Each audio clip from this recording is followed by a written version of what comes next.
All right, what is up, everybody? We are here for the fourth race of the National Rock Racing Association here at Rush Off-Road Park in Rush, Kentucky. I am with the talented Bree. We have had a very windy morning, and we're about to go racing. What do you think today's going to look like? Oh, man, as long as the rain holds off, I think we'll all be happy, Matt. And like you said, it is windy right now. Maybe that'll dry things out a little bit out here. We did have some rain yesterday during our racing, but I think things are going to be a little drier today. And, man, we've got a great lineup. We've got 5 classes running today. We're going to start with UTV Bounty like always. Then we'll have our bouncers, our limited bouncer class, our UTV teen amateur class, and then our UTV youth. And, of course, we're going to do it 2 rounds for everybody. Oh, yeah. So lots of racing still to come for today. Thanks for joining us on Hillside Live. Hope you guys have fun watching all the racing action with us. Yeah, it's going to be a great day. Again, we had a lot of rain yesterday, so hopefully the rain holds off. We have a lot of sunshine, hopefully going for that. A very exciting day of racing. Tons of racing action. Jay Stortz not going to be with us this weekend. He has never had a 2-seater buggy, so he was giving his kids and some neighbors and some friends a ride in the general, giving rides, having fun with it, just having a good time. Unfortunately, had some issues with the motor. They tore the motor apart, and they have metal shavings in it. So, unfortunately, between that and his wild ride that got him a skinny pedal award with the side-by-side, both are very incapacitated. So, he's not going to be able to make it this weekend, unfortunately, which is a super bummer because Jay is such a fierce competitor. Again, just a real big bummer. Josh Krapinski's going to be racing for him, which we're super excited about.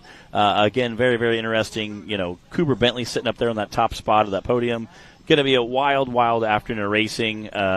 Chris Griggs also still out again had a heart attack, had taken some time off, made a great Facebook post about it, talking about, not where he saw it on his bingo card this year, but definitely getting back into it. But he going to take a little time off for that. He is planning on coming back, so we're going to see him later this season, but we want him to make sure he's happy and healthy before he comes back, doing some full racing. But and Chris also has a stunt driver filling in for him today, so it's going to be a good day. We got a great lineup of drivers in all of our classes.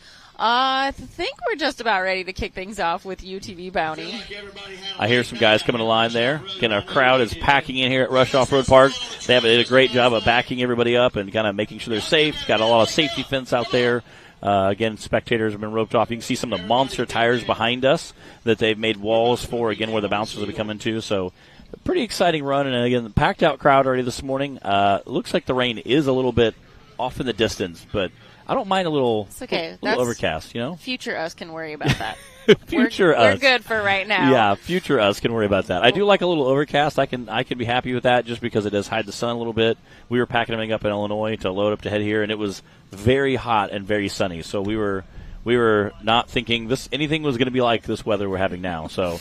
I feel like this is Rush weather. It is. Unfortunately, this is just what you prepare for when you're here at Rush. But hey, we are here for it. I think we've got some of the toughest spectators and fans in this sport of pretty much anything. There are no fair weather bleacher sitters out here. We are in the mud and the rain, maybe the dust and the heat sometimes, and we're here. We're loving it. So. Yeah. And again, like I said, we raced here last year, and it poured down rain on us on that May 4th rainy day. So definitely a very rainy day last year. So this is nothing new, but hopefully the rain does hold off until we get everything raining through. I know we have quite a few guys. Our youth class is already in there checking in this morning, getting all that figured out. It looks like we do have some side-by-sides down there in that race line starting gate, getting ready to kick things off. Joey. I know we have our cameraman and camera ladies are all on the course ready to go. All right, our UTV Bounty class, we've got about 9 or 10 drivers today. As always with UTV Bounty, they are running the exact same course as our bouncer class is running today. So this is the biggest challenge we've got for our UTV drivers in all of our classes. So these are the guys that I guess just didn't get enough in the Cup or the Stout class. So they needed a little more. And we do have late entries in this class usually because guys who didn't get enough the next day said, hey, I'll go to race. Mainly guys who have their stuff still together is what the bigger thing is. Yeah, you got to make sure you got to race on Friday and see how the buggy's doing before you sign up for Bounty on Saturday. Yeah, so. And then I don't know if I'd want to sign up 2 days in advance if I was running 2 days with the same vehicle. No. It doesn't bode well a lot of times. Sure. yesterday's racing. If you guys weren't able to catch it yet, of course, you can go back and rewatch that. But we had, let's see, had our podiums end up for our SuperGrip UTV Cup class. We had Cooper Bentley in that first place spot, and then Dylan Dowler and Clay Kaysen. That was your podium for UTV Cup. And then for UTV Stock, we had Dean Roberts on top of the podium, then Cody Kaysen, and then Cooper Bentley. Again, he was filling in for Cohen Ellison, driving for his points. So we don't usually see Cooper in the stock class. So he got himself on the podium twice yesterday. Yeah, definitely had a good day of racing. Again, he's going to try to carry that on to today, see if he can do that. I see his runs an easy upset up there. All right. While they get everything set up in that race line start gate, we're going to cut to a quick commercial break, and we'll be back right after these messages. So we have 3 different beadlock wheels that most of our guys use. We have the teardrop, we have the twisted, and then we have the twisted black. So we have a machined version of the twisted, then we have the black. We have these in 14 and 15 inch, all 4 lug. But we'll be coming out with, in addition to some of the tires I was talking about earlier that we're coming out with, we're going to have a new line of wheels come out. Some of those will be 5 lug to keep up with some of the new manufacturing that's happening in the UTV world. But the beadlock wheels that we're selling right now, Rock Life and those guys carry these as well. So right now we're having some specials on them. So I'd recommend if you need a set of beadlocks, you're not going to find any cheaper than those.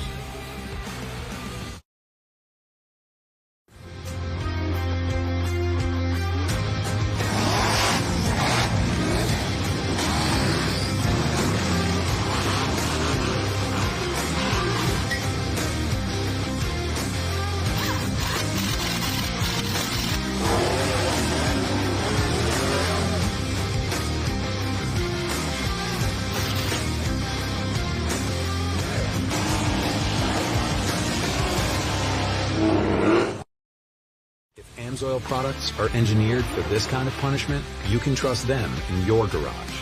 Shop by vehicle to find everything you need for your ride. Get the protection you demand and performance you deserve with fast, free shipping from AMSOIL.com. Mickey Thompson Tires announces a new American mud terrain legend. The new Baja Legend MTZ. 35 different sizes, and one is just waiting for your rig. The Baja Legend MTZ.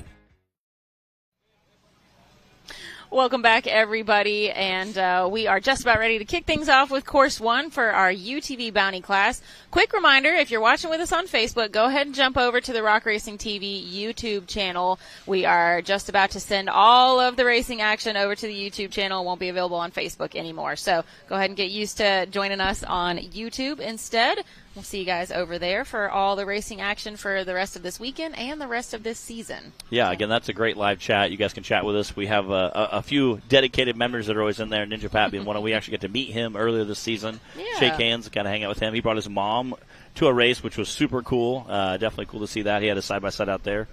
So we have a handful of guys that we get to meet and greet at some of our events and also tune in the rest of the time. We love that. We love our chat, and sometimes our chat is very, very interesting. They get kind of ornery, and it's always fun to see the comments and watch those guys interact as well as interact with them, especially watching some of the racing. And very fun. I really, really enjoy it. It's been an awesome time this season. Yeah, we always like to know where you guys are watching from, too, so feel free to drop a comment and tell us where you're tuning in from.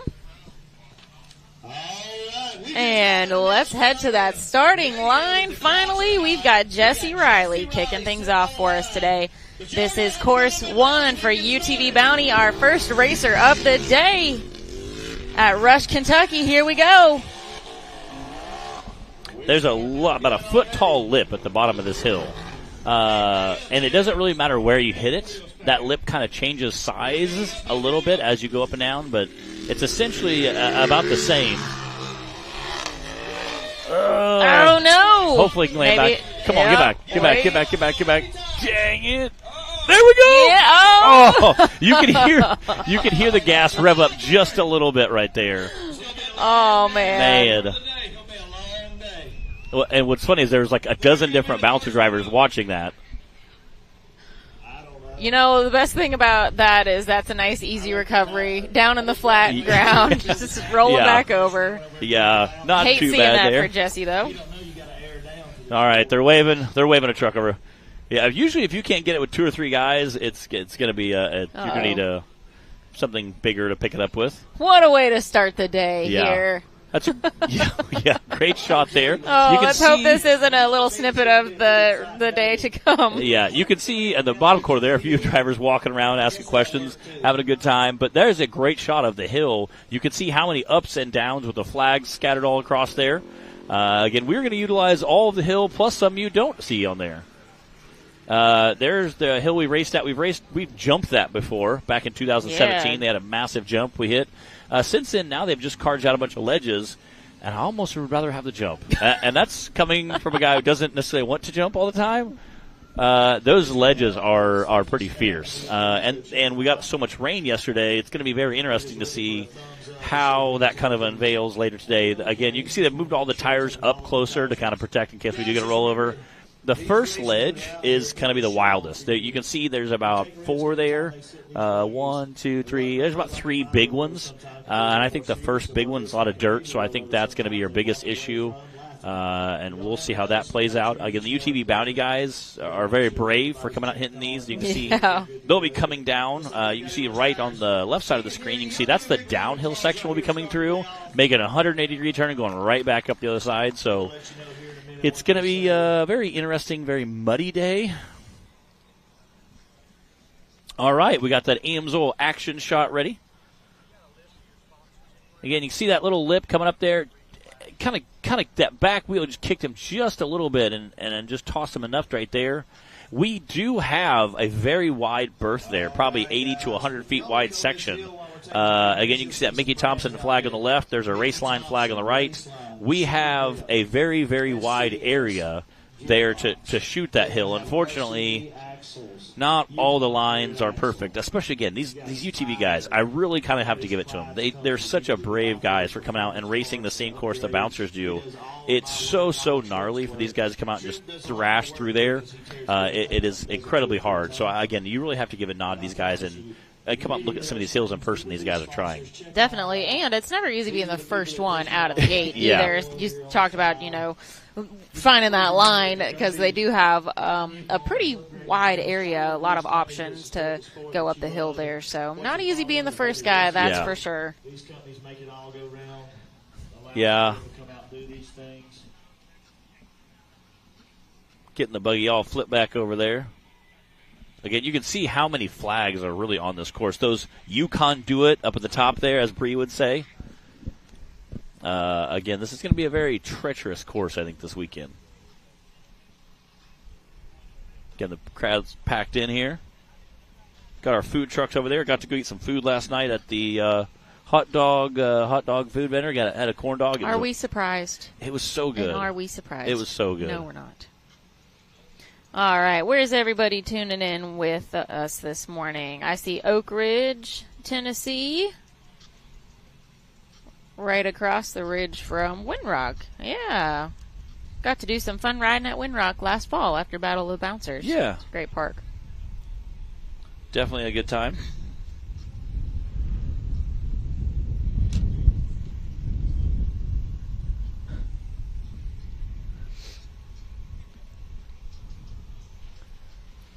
They are currently recovering Jesse Riley off the course.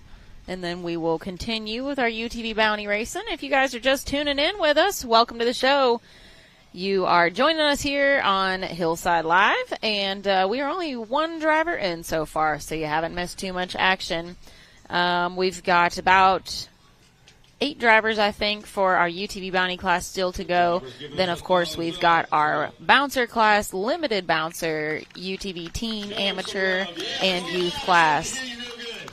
We've got the thumbs up from Jesse Riley. He's good. Our crowd of spectators cheering for him out here. And speaking of spectators, we've got a pretty good crowd of people filling in out here, Matt. Yeah, quite a few. Again, they just keep coming. Yeah, I like how they roped off an area to parking for like the UTVs, and then they roped off an area just for people. It's actually very well organized here at Rush Off Road Park. Yeah, big thank you and shout out to the folks here at Rush for working hard to get this area ready for us, to host this event, and our getting these race hills in top shape. I feel like some of the crews who normally Very spectator-friendly area, which we always appreciate. Yeah. Big difference from how things used to be when this series in the sport was first getting started, and the spectators used to line the hillside watching. Oh, let's just say things have changed for the better over the years. We've got Brookville, Indiana, Ohio, Puerto Aventuras, Mexico. All right, Ohio, Chattanooga. Thanks for tuning in, everybody.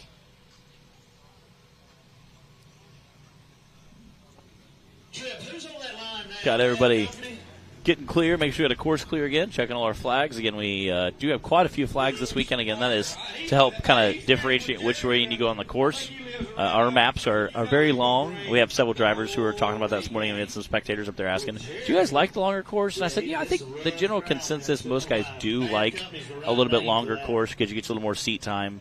You know, a lot of us drive hours and hours to these events, so it's nice to be able to get some more seat time and get out and have some fun and kind of showcase that all-around racer versus a guy who's just really good at hill killing or really good at jumps or really good at, downhill section. I remember when we used to have like a 12-second run when it was just pure hill killing. Yep. And, sometimes that was exciting, but like you said, you drive so far to get to the events and you do all the prep, and it's nice to have a little more time in the seat once you get here and get a little more well-rounded seat time as well.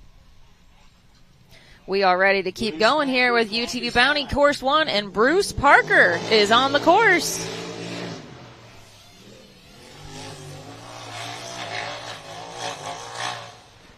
He chose a very moderate send for this hill, and it looks like it's not quite enough. Now, as always, guys, remember, the hills are steeper in person than they appear on camera. I know that looks like nothing when you're watching it on the screen, so you're just going to have to trust us. He's also picking that far, far right line. And again, there is several different options here. There's about an 80 to 100-foot wide berth in that first section. That whole hillside is open to choose from. Ooh. There's some pretty steep ledges up there if you are in a UTV. He took a long cut middle of that ledge. He's made it look too easy, so he turned left and went over there and did some more. He's going way too far left. Oh, man, unfortunately, he's going the wrong way right now. See if he can figure it out and correct his course. He's realized what he's done, but he don't know how to fix it. I've been there, brother.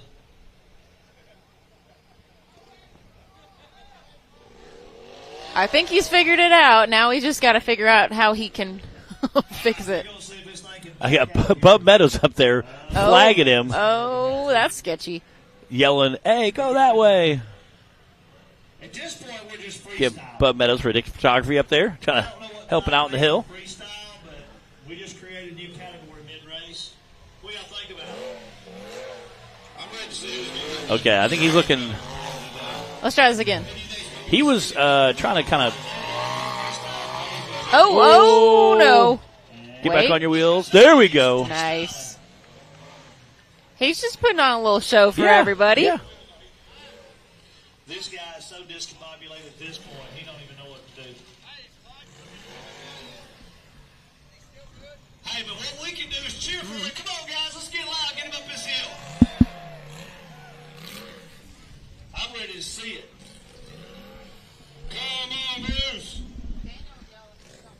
Should we start a chant? Bruce. Again, it's definitely looking at some different lines here, kind of trying to pick your poison, if you will. Uh-oh. And you can see that front end kind of just launching up into the air. Man, you hate to see that again. I think that... Picked his poison, all right. He did. You see a lot of the UTVs, unfortunately... Shut it off, Bruce. There you go. You see a lot of the UTVs, because they do have such a small wheelbase and such a small tire, that sometimes they're not able to... maybe terrain some of the bigger stuff that we see, the bouncer. I don't think you're going to see the bouncers have that much issue with it. Probably not. We saw a few drivers out kind of pre-running last night and kind of watching some stuff, and I don't think that the bouncers are going to have as much issue. Again, the bouncers are also most of them have the motor in the front, where UTVs have the motor in the back. So I think that's going to definitely play a role, but we'll see how that goes. You can kind of smell a little bit of that oil that was pumping out there, but hopefully there's enough oil still in it. We got the thumbs up. Bruce is good to go. That was a little bit of a freestyle run from Bruce there. He's just putting on a nice show for everybody. Yeah. That's what everybody's here for. Yes. Let's be real. Yeah. There's Keith. Keith out there. Keith, our recovery expert, does a great job for us. Doing a great job. We appreciate him coming to all the races. I used his welder last time to weld a fitting on my buggy to get it back to 100% so I could send it. I did a pretty good job. Little Tim came over and did some welding for me. We used Keith's welder and put it back together. And I've completed course 1 and course 2. So. And how's the buggy doing now? Well, we sanded the steering ram down, primered it, painted it, made it look amazing. And then the one that we didn't weld got a pinhole, so so then we had to grind it back down and weld that back together. So fingers crossed, it does a good job. Oh boy! All right, we're going to cut back to that Amsoil action shot. Again, trying really hard to get that, and just that buggy wasn't settling like it wanted to. Well, when you name it bad company. Yeah. You can see we are getting a little bit of rain here, but hopefully. I think someone needs to name their buggy like Good Decisions. Yeah. Or something like that and just see what happens. Yeah. Definitely would hopefully go better. Again, also appreciate everybody here tuning in on the live feed with us. Madison Bentley. Golly. What's her last name? I can't remember. Look at Danny.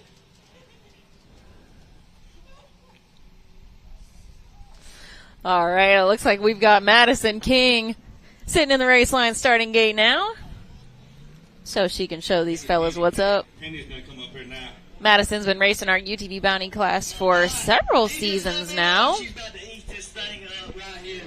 No stranger to the podium either. She is holding down the fort for our lady drivers. Her and her dad were out walking the course this morning. This is Madison's 4th year racing with us.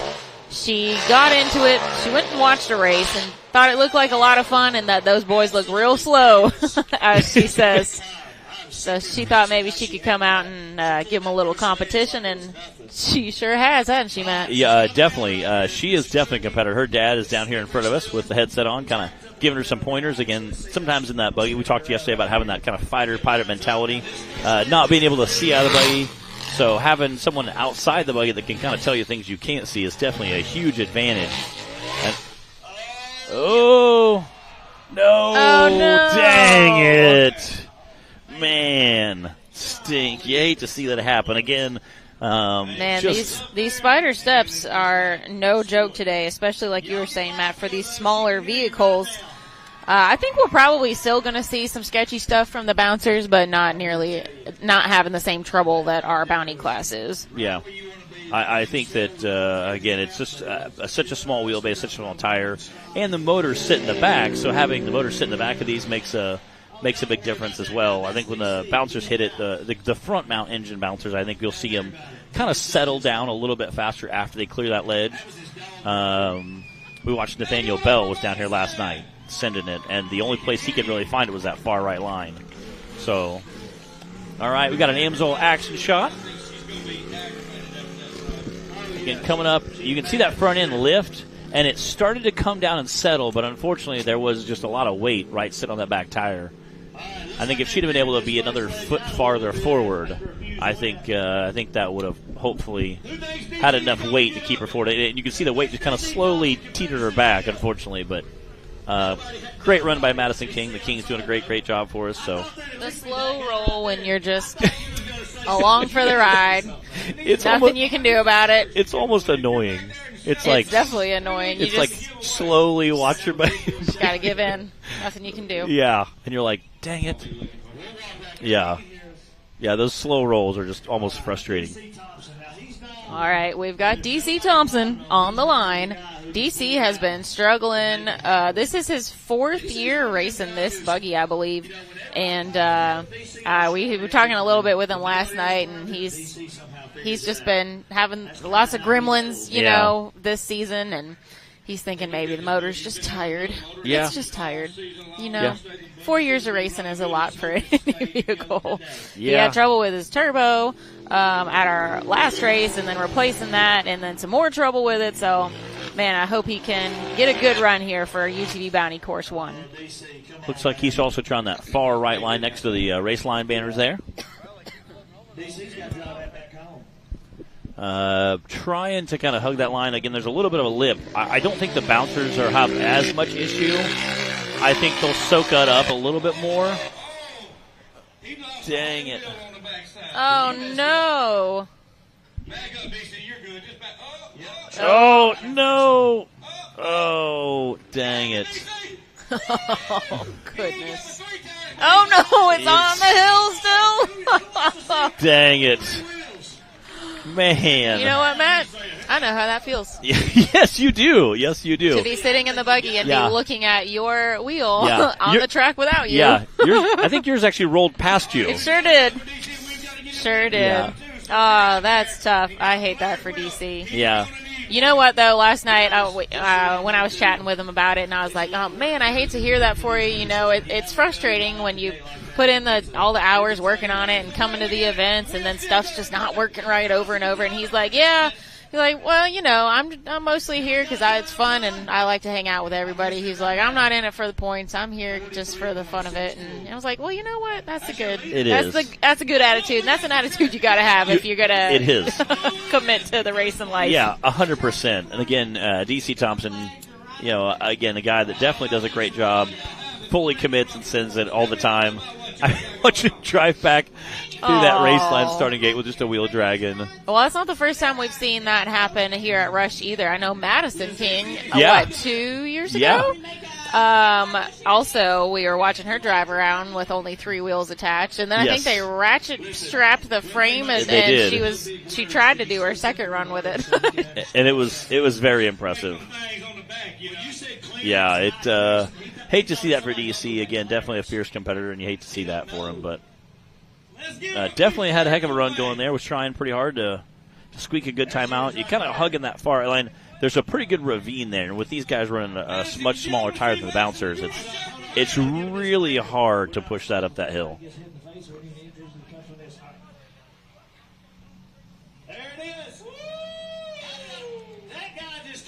We got Madison out here launching T-shirts into the crowd. That King Racing family is always down here. Ty Moore out on the course now. Looks like he's doing double duty, or this buggy's doing double duty today.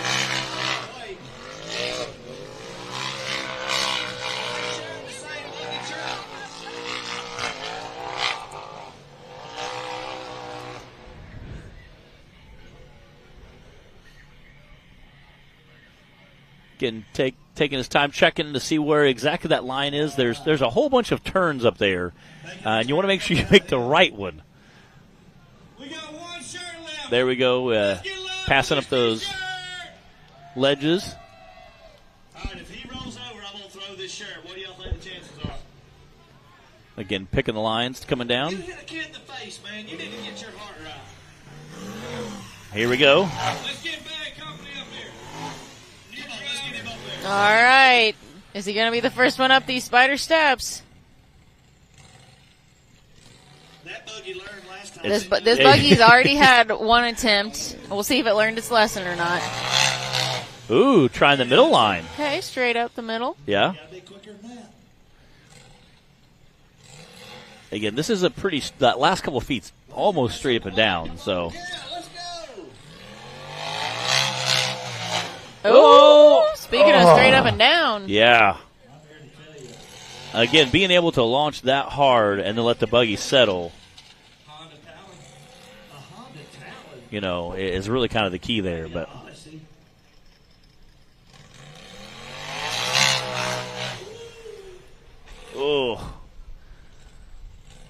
I don't know if this is going to be the line or not, Matt. You can feel that bottom out. Like, you can just feel it when you see that belly kind of smack down. We've seen some bottoming out on this hill before, back when they used to jump the gap like we were talking about earlier. Oh, yeah. And I think he's broke. I think a shock or something. It's leaning.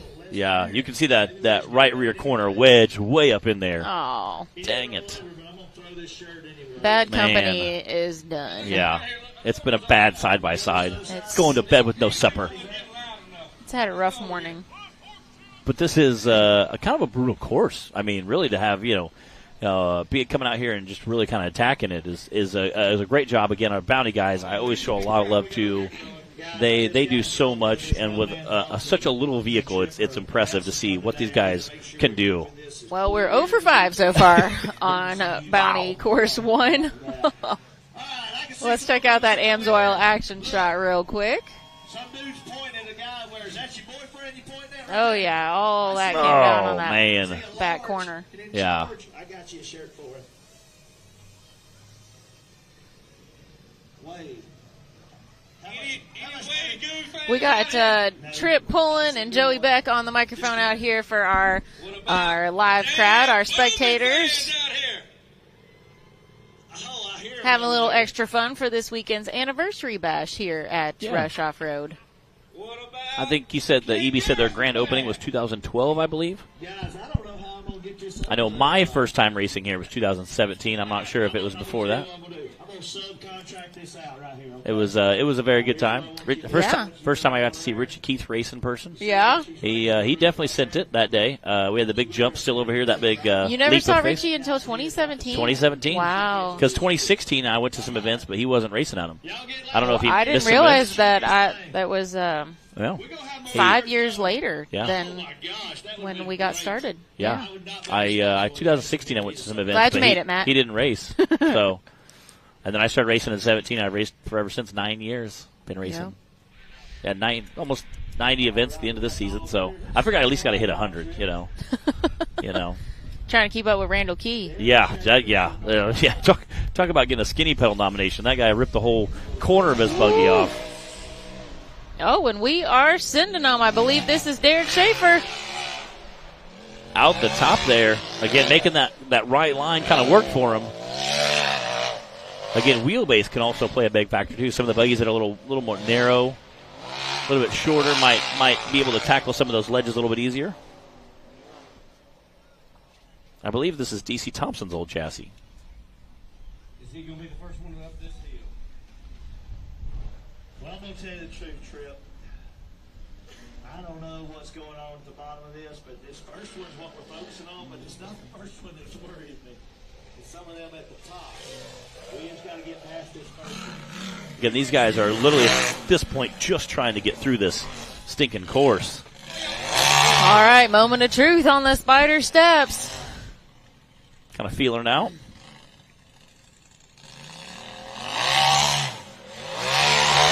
Oh no!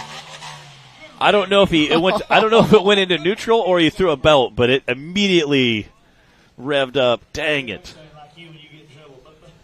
Man. Shout out to our recovery staff and volunteers down there. A lot of those guys you see are drivers themselves. Yes. That either maybe race on Fridays with us and then throw on that vest and come out and help with recovery on Saturdays. And we are grateful to them for all the help, keeping everything running smooth, keeping everybody safe out here today. I'm going to wait to see if he drives off. If he drives off, it went to neutral. If he doesn't drive off, that means he broke a belt.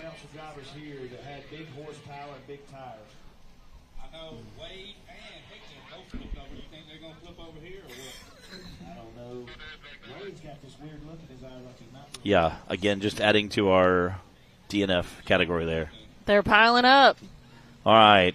Looks like he must have just bumped into neutral, which stinks because you could hear him revving as he fell down there. All right, we got an AMSOIL action shot. Again, he felt it out a couple times and kind of sent it, and he landed right there. I think if he'd have actually been in the gas, I think it would have gotten pulled the rest of the way up. I think that's what he was trying for. And, man, it just, again, must Maybe have had when it. he landed, it just landed hard enough. Yeah, he did it. Had a pretty good landing. All right, that means that we've got 3 drivers left if my list is correct. This is UTV Bounty Course 1. We're racing at Rush Off-Road in Kentucky this weekend for the 4th race of the National Rock Racing Association. This weekend presented by SuperGrip. So big shout out and thank you. You can see some of their lovely banners right there along the bottom of our course. Big thank you to them and to all of our sponsors for helping us do what we do and be able to rock and roll and put on events like this. It takes a village, y'all. Casey had a strange look in his eyes last night. Him and Ethan, boy, they had a good time last night. You know, we had a good night. Nobody went to jail. Nobody went to jail that I know of, at least. I didn't get called to bail anybody out. And that is Casey Howell in the race line starting gate now. He was down here on his dirt bike this morning checking out the course. Who thinks Ethan, who thinks Casey Howell's going to get up this hill?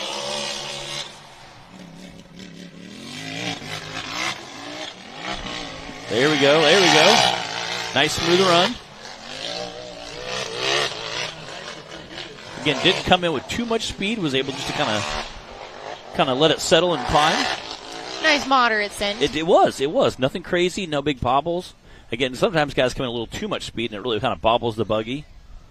Casey did a perfect job there.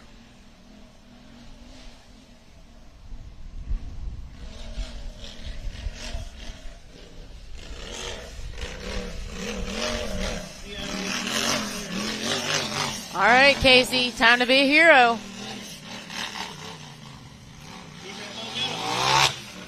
There we go. There it is, making it look easy. He was ready for that. He had that line picked out, ready to go. He did. Nicely done. There we go. Out the top. And then he's going to run that kind of that ridge line all the way down of that Mickey Thompson mountain and then come out. There's a little downside road that comes over there, a little twisty road. We watched the UTVs race through it yesterday. Nicely done, Casey Howell. With an 83.978, our first time of the day. Oh, yeah. So a few years ago, old Scott hit this when it was still a gap jump, and he did about 4 somersaults in his machine. Never seen nothing like it before, but hey, man, That's our first time after what, eight side-by-sides? We've had 6 DNFs, and Casey was our first through the finish line. Wow. Same story last time when he hit this hill, and it didn't work out last time for him. The crowd loved it, but let's see if we can get him up this hill now. Who wants to see another hill climb? That was weak. Who wants to see another rollover? Y'all are sorry. Scott. Be like that. Gary is on the line. Jinx. Here we go. He was out pre-run this morning and broke a belt on that jump. We've seen everybody have so much trouble with.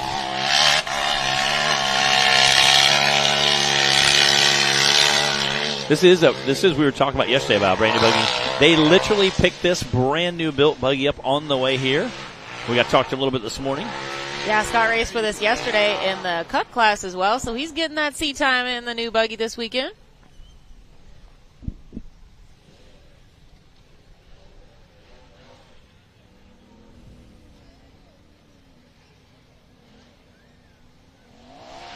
I can tell you right now, he's definitely not on pace with what Casey was doing, but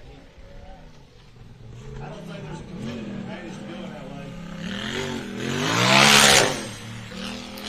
He did come down the wrong trail, though, but I think he actually just added to his distance. Yeah. Oh, Oh, no.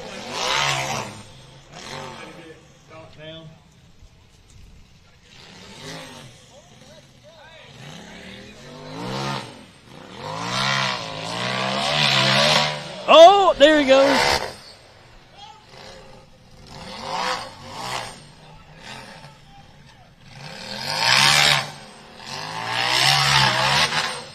There, oh, man. Okay. Oh. Ooh, wow. Oh, he is doing Wow. everything he can to stay on all fours right now.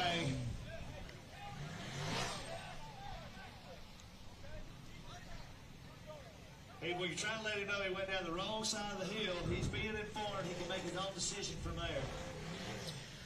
All right, so that was Cody Kaysen running out there. It looks like he was letting Scott know that he did come down the wrong trail on the course.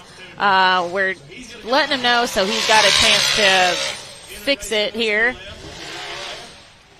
And try again. There you go.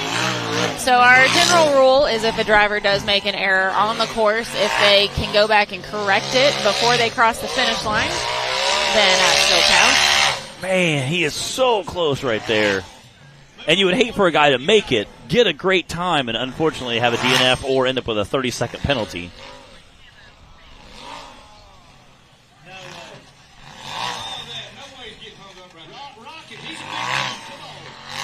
Oh, no, man. not right there. No! Come on, Scott.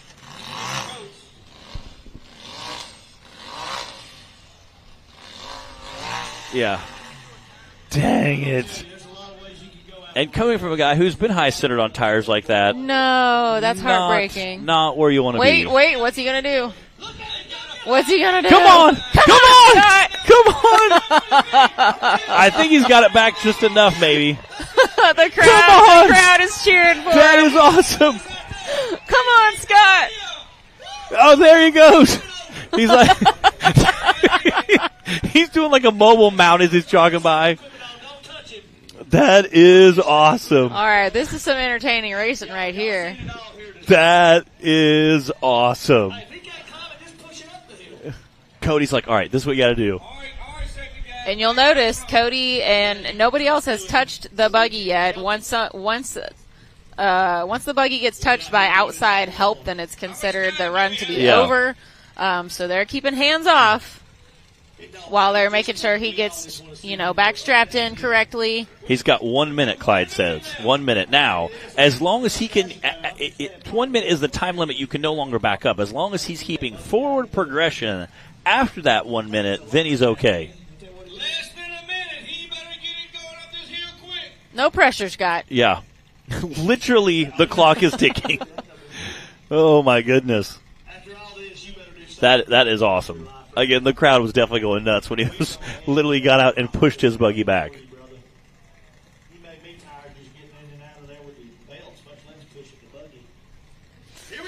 All right, he's got less than a minute, guys.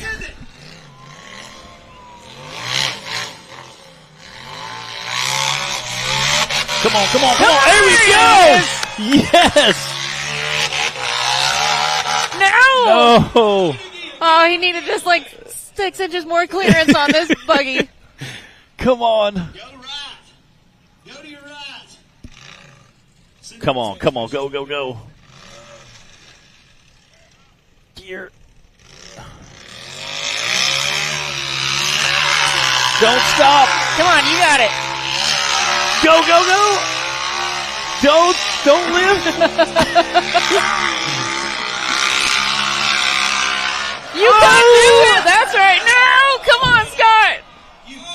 That might be a belt. Okay, No, there no. he goes. All right. Woo. Guys, I think he's going to make it. That is awesome. That is awesome. I mean, talk about not giving up. What a champ. That is awesome. Woo, well, luckily for Scott, it's all downhill from here. Oh, and he's out of time right there. I'm just kidding. Wow. There we go. Talk about some excitement. Yes. That's a 3:35.850 for Scott Nobody Gary. cares about the time. We just like the show that Scott just put on. Yes. Talk about some perseverance. Wow. Yeah. That is incredible. And again, Nathaniel Bell, who is sitting on a Raceland starting gate, was definitely watching all of that, I'm sure. Going, okay, which way do I need to head now? So definitely an awesome time. Well, Nathaniel Bell is coming into this weekend first in points right now with 267. He had a second-place finish at our last race at Hot Springs. So, he's got his eyes on the prize this weekend. The time to beat right now is an 83 from Casey Howell, but really, he just needs to finish. Really, yeah. At this point, if he can finish course 1 and course 2, I think that would put him on the podium. Again, Nathaniel Bell was down here last night playing a little bit, trying different lines, so I think he'll have a nice, smooth run.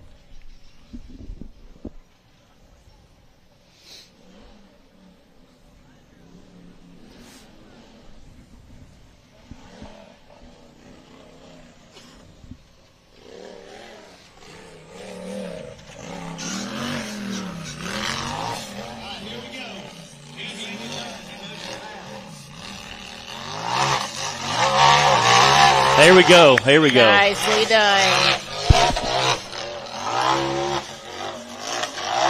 Oh, no. At least he's on the high side of that hill. Oh, no. Dang it. I don't think.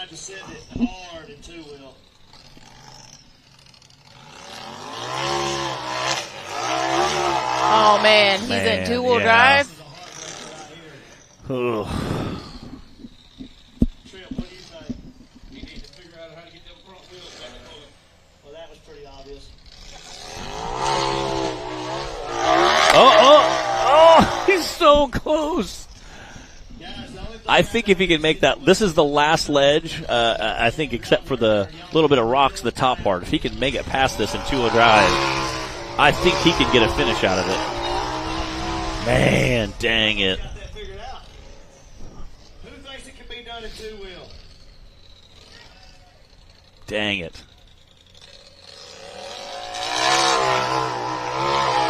Come on. Oh, man. You hate to see that. That's a tough spot. I mean, he's got no space to back up and get any kind of momentum. Oh, man. This ain't built the same as Scott. Scott would have put a diff in there on the hill. He'd have pulled the front in, new axles, threw it all back. Oh, we hate that for Nathaniel Bell, especially after he made it up, the bottom part of the spider steps. But it is what it is. And you can see him kind of throw his hands up. He's like, man, he's so frustrated. And it was actually, could kind of make it over the ledge. Unfortunately, not having full drive, you can't really climb out of there. But super bummer for Nathaniel Bell. Again, definitely a fierce competitor. Great buggy. We hate to see that. But hopefully he can get it fixed and get back to there. Yeah. Results ought to be pretty easy.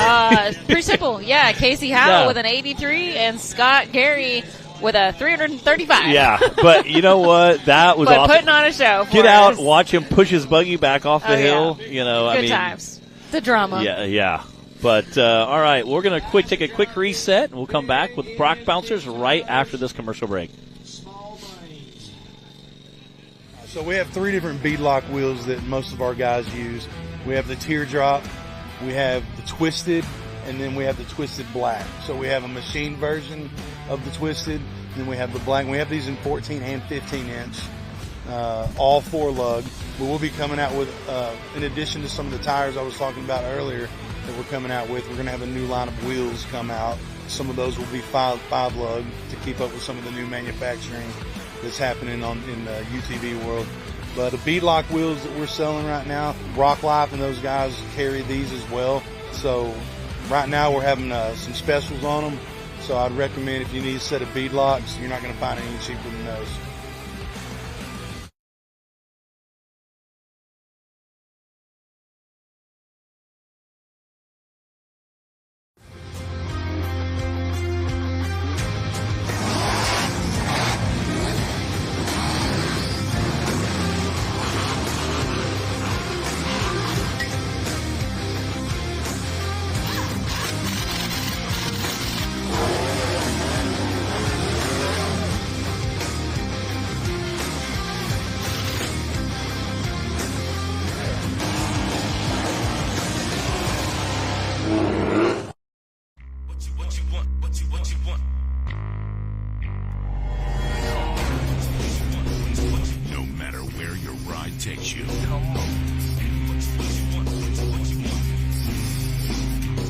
Whether it's a quick trip or a slow climb.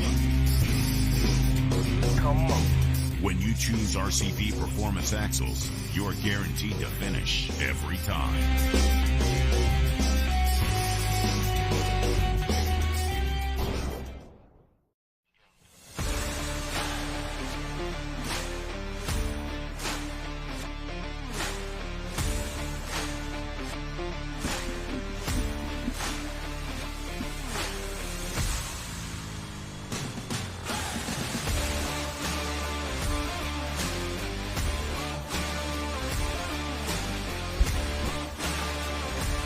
What is up, everybody? Sorry. What is up, everybody? Welcome back to the race here at the Rush Off-Road Park in Rush, Kentucky. Bree, why don't you give us a rundown? All right. Well, guys, welcome to the show. Like Matt said, we are here in Rush, Kentucky. We are ready to kick off an awesome day of some bouncer racing. And, Matt, I'm going to give us the top 10 in points coming into this weekend. Cooper Bentley is sitting in the lead with a solid 29-point lead, 289 points coming into this weekend here at Rush. And then we've got Wade with 260 points, only 1 point ahead of Brandon Davis sitting in that third place spot with 259. We've got Nick Reich in the fourth place spot. Then we've got Clint Garrison, Connor Flynn, Daniel Heckley, Little Tim Bacon, Ethan Jones, and Chris Grigg rounding out our top 10. Coming into this weekend, this is our fourth event, so we've got 3 under our belt. And what are some of the things that we're looking at and thinking on as we come into this weekend, Matt? Again, great that top 10. Very tight racing there. Guys, it's separated by 1 point, and this is our fourth race of the season. So, again, super tight racing. Jay Stewart's kind of one of the big stories is he tore up his Big Rock Bouncer out pre-running, having a little fun. He said, this is my first time ever having a 2-seat buggy. So I want to give some rides around, having a great time, just out playing with it, kind of feeling the buggy out, getting a little comfortable. Had some motor issues, so the big bouncer's down. The little bouncer, we all saw him earn his skinny pedal award. Definitely not where he wanted to be at. Chris Grigg, obviously having some health issues. Unfortunately not able to be with here. Made a great post about that. And then Clayton Smith, having a health issue, not able to be back with his skinny pedal award he earned. Definitely the weather holding off today, I think, is going to be the big story. It was kind of sprinkling a little bit this morning. Yesterday it got some pretty good rain, so fingers crossed all that holds off. We have a nice, great day of racing. Definitely. And speaking of Jay and Chris, luckily both of them have a nice stand-in driver to collect some points for them today as well. So you guys will get to see who that is shortly. I think we're just about ready to head to the line. We've actually got a new driver joining us today, kicking things off. He gets to go first because he was a late entry. Blake Harity is going to be starting things off in Zilla 2.0 for us. So with that, let's head to the starting line and get ready for some bouncer racing action.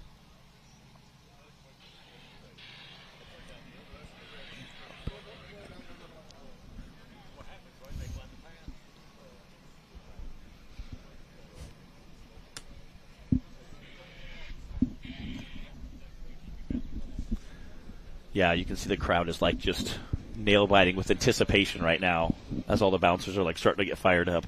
We've got an awesome crowd of spectators out here. They just continue to keep packing in here at Rush for the fourth race of the NRRA. This weekend is presented by SuperGrip, so big shout out and thank you to them and all of our sponsors. All right, I hear clock is hot. Again. Our very first bouncer of the day, course 1 for the RCV Axle Bouncer Cup. This is Blake Harity starting things off for us. Come on, let's get him up this hill. Sounds incredibly mean here.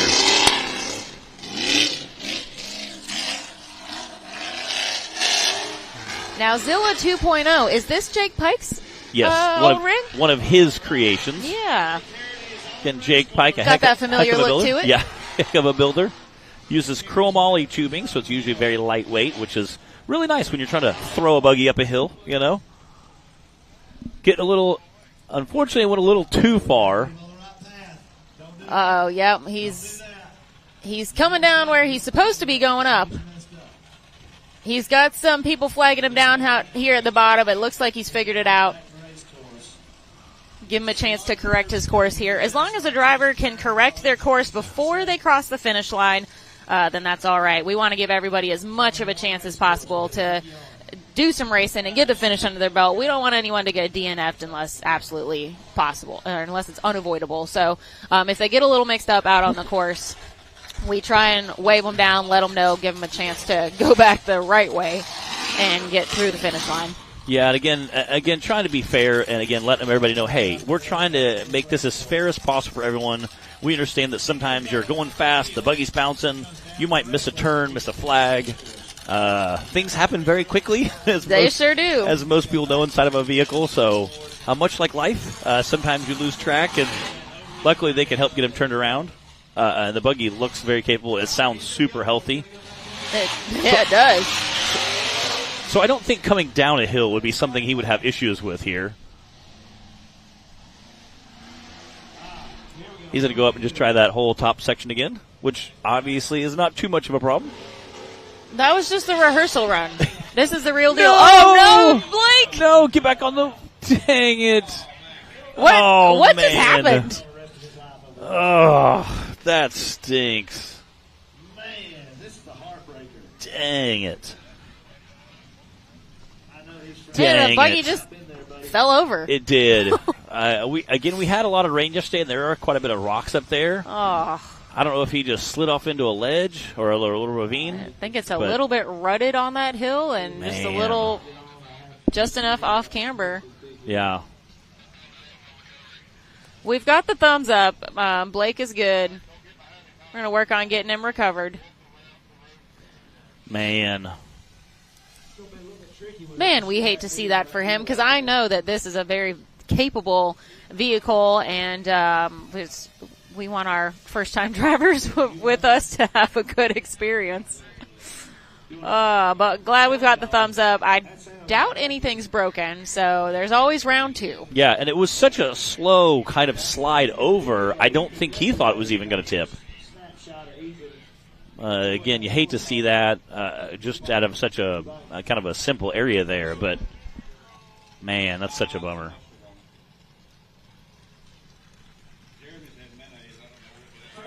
First person to bring Trip a corn dog. Man. You're going to get a T-shirt. I don't know who's going to give me a T-shirt yet, but I'm going to get you one, okay? Trip needs a corn dog. Man, you hate to see that. Again, such a bummer, just kind of sliding off in that little kind of ravine there. Obviously, the buggy sounded amazing, though. Looked incredible. Again, I like the orange on there. Really makes that buggy pop. And the motor sounded just insane. I'm sure for course 2, he's going to come out and just let it rip. Yeah, his buggy's ready to go. Trip still gets happy pills. Hey, Dan Bowman's on the line. Dan Bowen. What's he driving today? He's got like that. All right, guys, while they work on that recovery, we're going to take a quick commercial break, and then we'll be back to get back into the bouncer racing action. Hey, oh, my goodness, he neutral dropped it. That's about a 5,000 RPM neutral draw. Yes.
So this is our XT tire, and this is the 35, 10, 15. It's the biggest tire that we make for a UTV.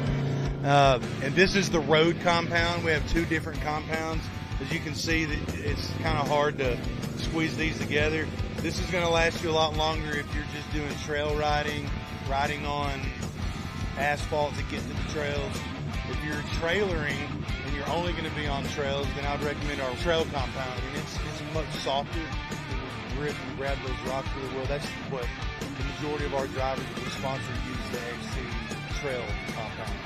But we also have our AMP tire, and this is a 6-ply tire. The XC is the 8-ply. It's got really tough sidewalls, and in fact, one of our drivers took first place in the Bounty Series last race in Hot Springs with this tire. So those are the two main tires that all racers use. And you can get any of these tires and the wheels that they're mounted on through Rock Life as well. We are back, guys, and they are just about finished with that final recovery.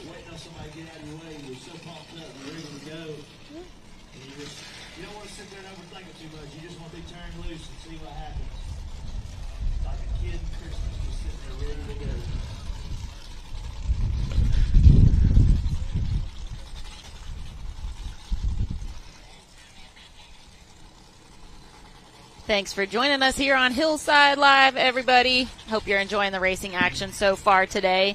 We are one driver into our RCV Axle Bouncer Cup. Course 1, unfortunately, Blake Harity ended his run with a really unexpected rollover. Yeah, it's, again, he has to be frustrated from that because had such a nice smooth run going. Missed a turn, had to go back and kind of have a little bit of a rerun there mid-course, but was able to get it done. Looks like everything's all right with Zilla 2.0. So I'm sure he'll be back for course 2. And the motor sounds very, very healthy being down here. I like his powder coated wheels there.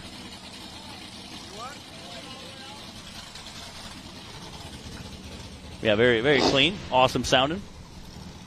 Again, he'll come back with a fury on course 2. Again, you can see Keith down there with us. Kenneth Cozine helping out with recovery. His new buggy. He said, I picked the motor up Monday. So Monday, I said, so are you going to be in Oklahoma with us next weekend? He said, fingers crossed. Oh, all right. So hopefully he'll be back with that. Very excited to see that. Speaking of what we're excited to see, Dan Bowman in the race line starting gate with old Tyrant ready to hit the hill.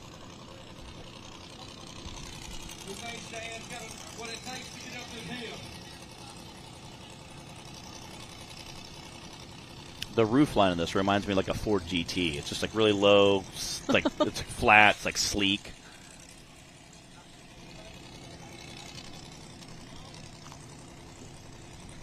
All right, Dan Bowman on the course. Just monster trucking up that hill.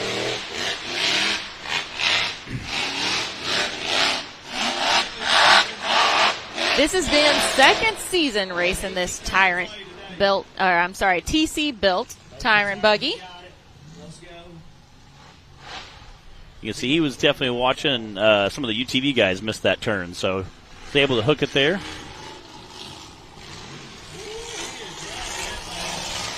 All right.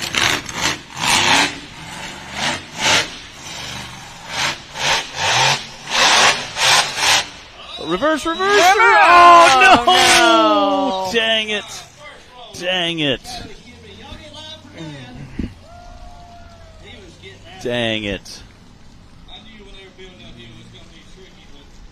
All right, I have to share a little fun fact about Dan that I doubt most people know this about him.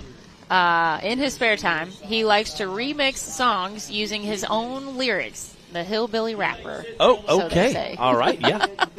That's a very interesting. That was a fun fact that needed to be shared. And I would say no one knew that either. Let's check out the AMSOIL action shot. Get another view of what happened here. Man. Tough day. Again, landed there. Again, I think if he could have reversed it immediately, been just almost ready with the reverse. Again, most of the time you're not really ready to go to reverse, backward of the course, but again, that would have been probably the only way to do to. Not everybody shifts like Bobby Tanner. No kidding, dude. That guy's a monster. Yeah. Bobby would have just hit it full tilt, maybe eyes closed, maybe eyes open. Nobody knows. Like he'd have landed it 40 feet in front of or behind. Either way, like he's going for a ride. I'll never forget our Simpson guy one time came to Bikini Bottoms, and they're like, oh, yeah, ride with him. And he's like, oh, that'd be fun. Rode with him, and Bobby hit that big wall and launched and landed above the bar, that big concrete bar. He landed above that, which is like, 60, 80 feet launch. And that guy got out and was like, never again. He's like, I'm done. I'm done. never riding with Let this me guy out. again. It was definitely a very wild ride for That him, is I'm a sure. little bit, to put a newbie in with Bobby Tanner off yeah. the bat, Yeah. well, ease him into it a little bit. Yeah. Definitely not the guy you want to throw into that buggy. Looks like they got Keith down there, but they also brought the skid steer down, or the excavator. Let's step over this barrier and go play with them for just a minute right here. Y'all remember, go back here, check all your vendors. Starts all the way down there at the off-road vehicles. Looks like Keith's being pretty quick with that recovery today of the buggies. Hopefully they can get it started back up. Otherwise they may need that. Yeah, don't go anywhere yet, Keith. I see Justin maybe down there giving some pointers. I seen Kenneth Cozine up there helping. We appreciate all of our recovery experts. They help keep our day going quickly. Definitely. They're very quick on the scene whenever a driver needs some assistance, and obviously that's important not only for keeping our drivers safe, but also for helping us keep things running smoothly. Yeah, really. Yeah. Otherwise our show would be about 14 hours long. Oh, gosh. Yeah, or maybe 14 hours longer even. You want to go?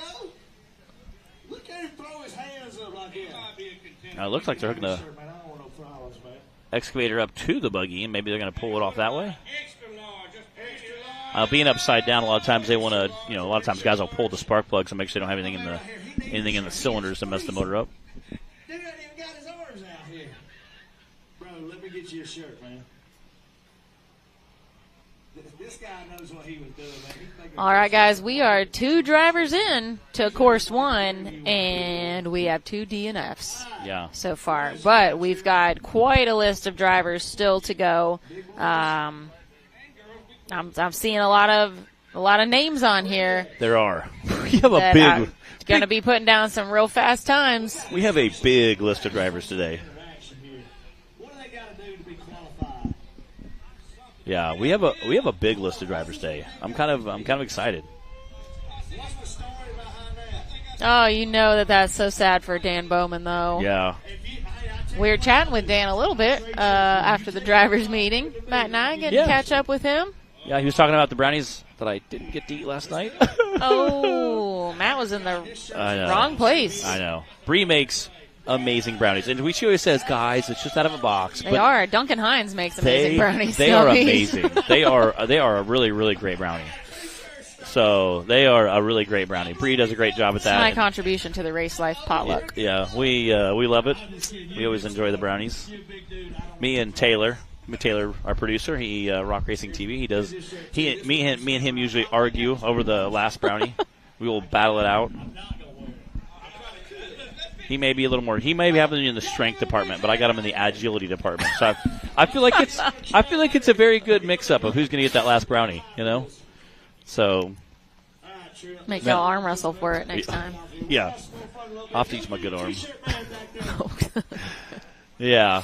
Again, it looks like they got Damon flipped around there. I'm not sure. It looks like Keith's going to pull him off now. Yeah, it still looks like something's still smoking there.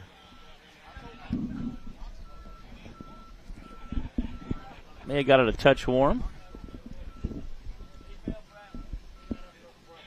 We've got our best engineers on it, though. Oh, yeah. Again, there's a few guys down there. Kenneth Cozine and Steve Stosberg checking everything out. Yeah, those guys know what they're doing. I've seen those guys, definitely rebuild some buggies in the parking lots, especially like at finals. At finals, they have seen them do some magical magician work to buggies while they're broken. Matt, I'm a little distracted over here right now. I think Tripp just traded a T-shirt to the first person that brought him a corn dog from the food truck. Yeah. Hey, maybe we should try that. Yeah, I You got yeah. a T-shirt? I got You don't need this hoodie, do you? I love my hoodie. But how bad do you want lunch? I'll go flag him down here in a minute. We got to use what we got, Yeah, Matt. thanks. I didn't bring my wallet out. I'm over here sitting shirtless in the booth, and Bree's like, "Great, we're back on TV now." I'm like, "He's really cold." Oh my goodness. All right, Dan's coming out of here. Yeah, well, Dan was able to get it started. It sounds like maybe he had a transmission issue because he started it up, but he's still getting pulled by Keith. So I know he's had some transmission issues over the years. So he had a transmission issue at Rush Springs, not to be confused with Rush Off-Road Park. Rush Springs in Missouri. This week we're at Rush Off-Road Park in Rush, Kentucky. About an hour and a half from Lexington.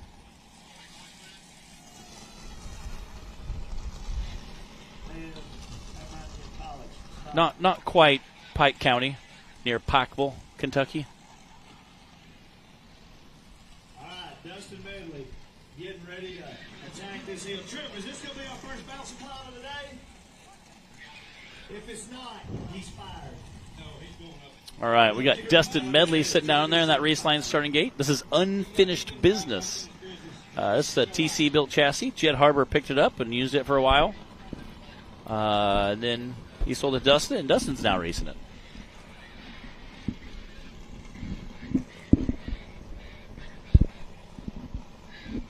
I used to say this was my favorite bouncer of all time. And me and Timmy were debating one day if this was better or Stand Back was better.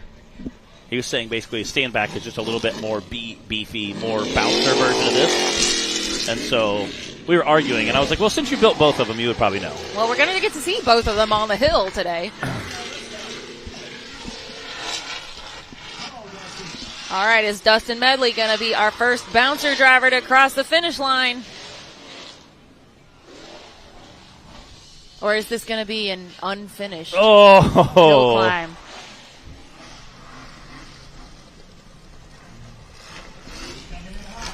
Here we go. So far, so good. He hasn't missed a turn, which we've actually had a lot of trouble with this morning. Yes. On these longer courses, you can see why. Ooh.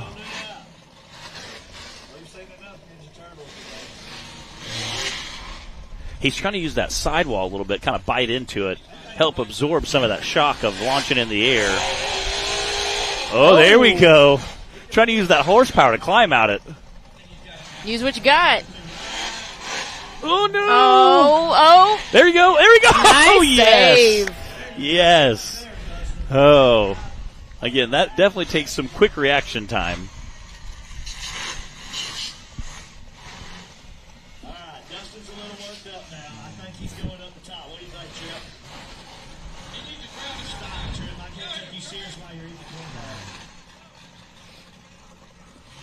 the Again, trying to pick his line here, I think.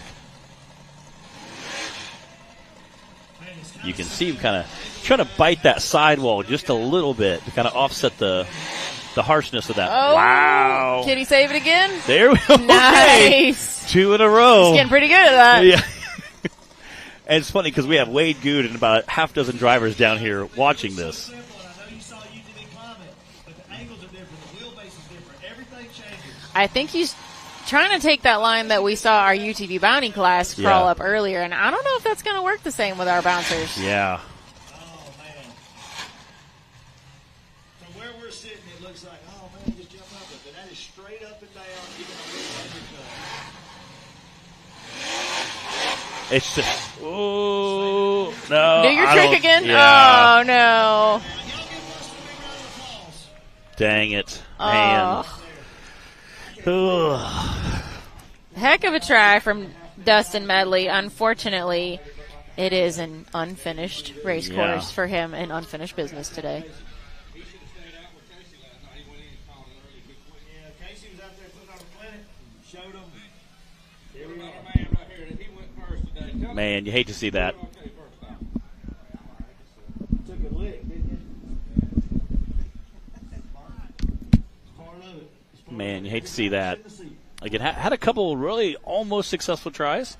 You can see that front end was kind of just popping up a little bit there, unfortunately. Well, it didn't. I can tell you how it ended up. You ended up back down here. But I can tell you this. All right, we got an Amsoil action shot here. This is his first save. Again, you can see that front end just kind of carrying his weight up into the air. All right. We got another recovery. Luckily, he was able to reverse and bring that front end back down. Kind of almost like a wheelie slap, bringing it back down. But and then here is his rollover. Again, you can see that front end carry up. It just kind of lands a little bit more on that passenger side and kind of tosses back to the driver's side. Unfortunately, not super violent rollovers. Just unfortunately, just not what he wanted. Again, you can see that front end kind of just shooting up into the air.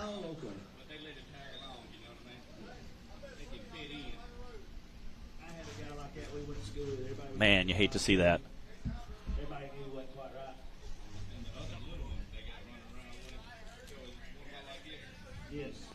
Yeah, it looks like they got him flipped back over onto all four wheels. I don't know if they're going to... I think they're going to have Keith pull him off here.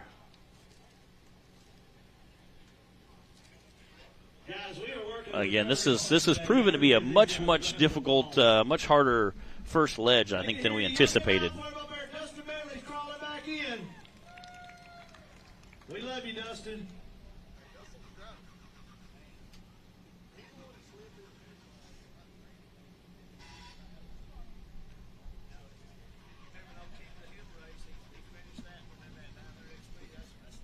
Man, you hate to see that.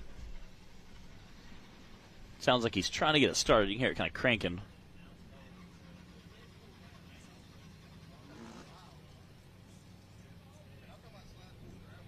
Yeah, they're giving Keith the old motion to come up and get him pulled off there.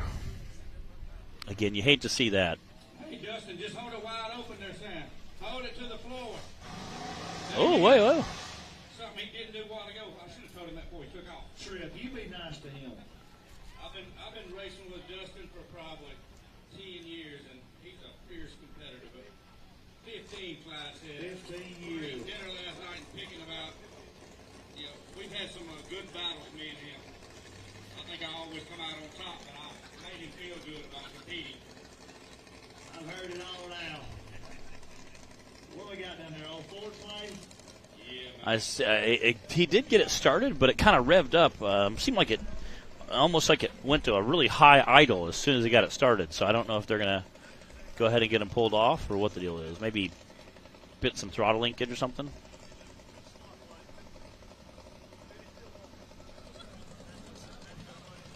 All right. Why would they get him pulled off? It might take a minute for Keith to get him pulled off there. Why did they do that? We're going to take a quick commercial break, and we'll be back right after these messages.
Oh my goodness, he neutral dropped it.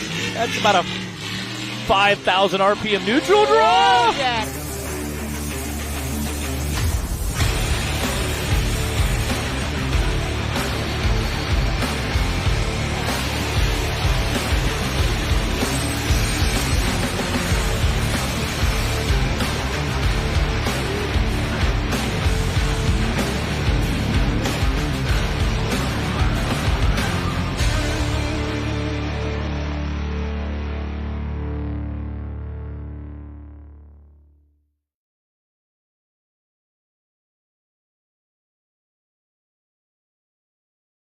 Mickey Thompson Tires announces a new American mud terrain legend. The new Baja Legend MTZ. 35 different sizes, and one is just waiting for your rig. The Baja Legend MTZ.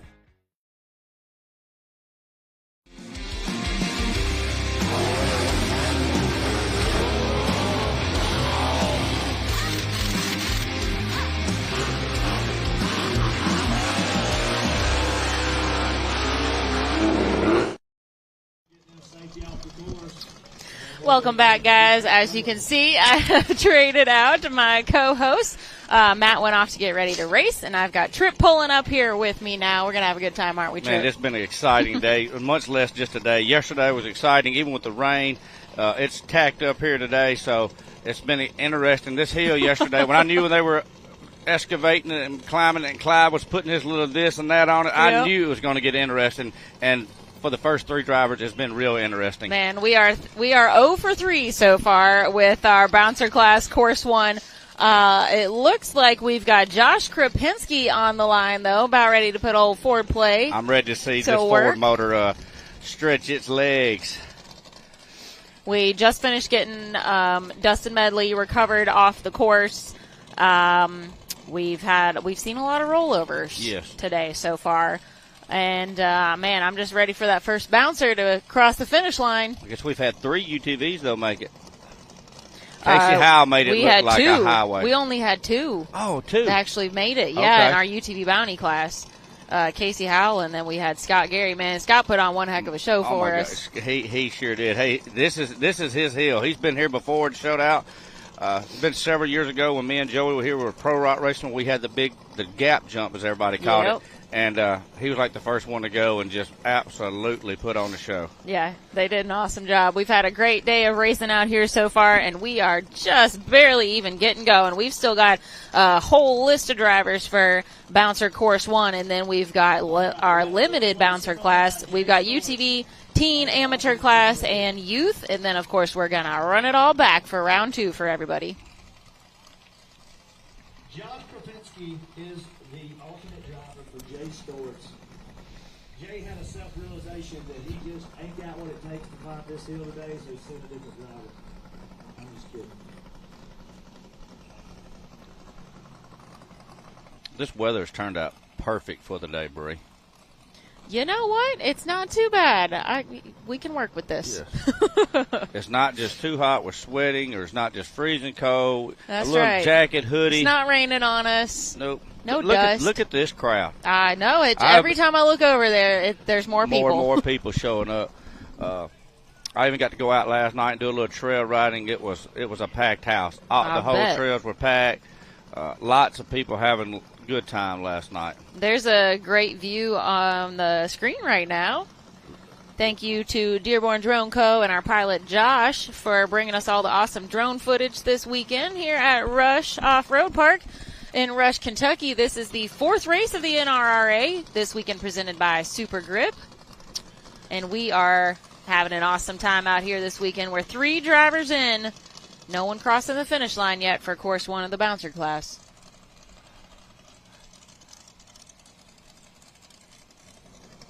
We are just about ready, though.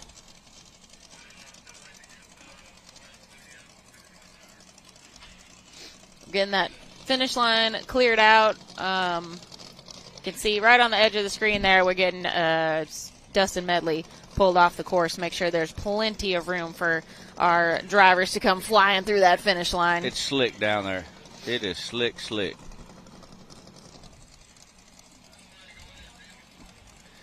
All these drivers are making this first hill look easy. I can remember back in the day when we first started racing here, that was what everybody's worried about, and now they're just not anymore. They're not even worried about that either. They're worried about what's man-made. These hills, these buggies and drivers are just they just step it up every race. Yeah, we had to keep the challenge on pace with what our drivers are capable of and what the vehicles are capable of these days. Josh Krapinski, here we go.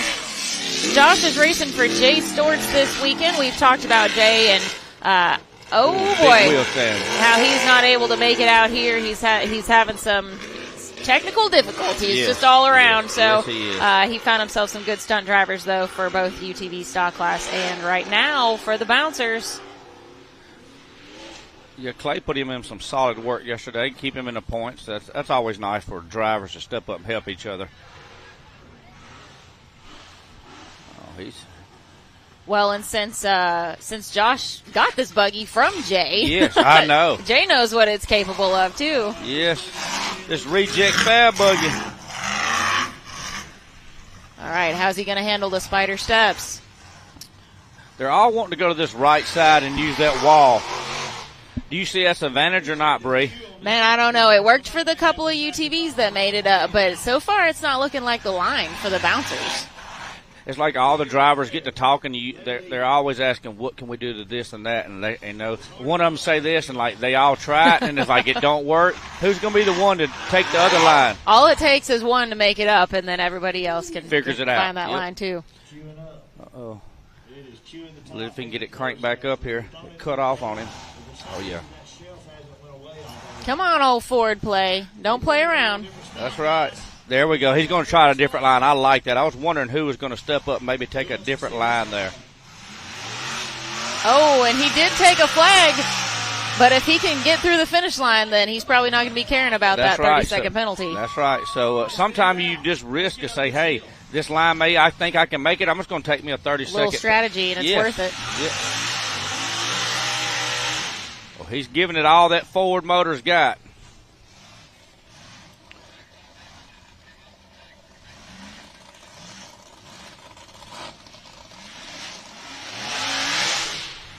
He just can't get it to pop up there, Bree.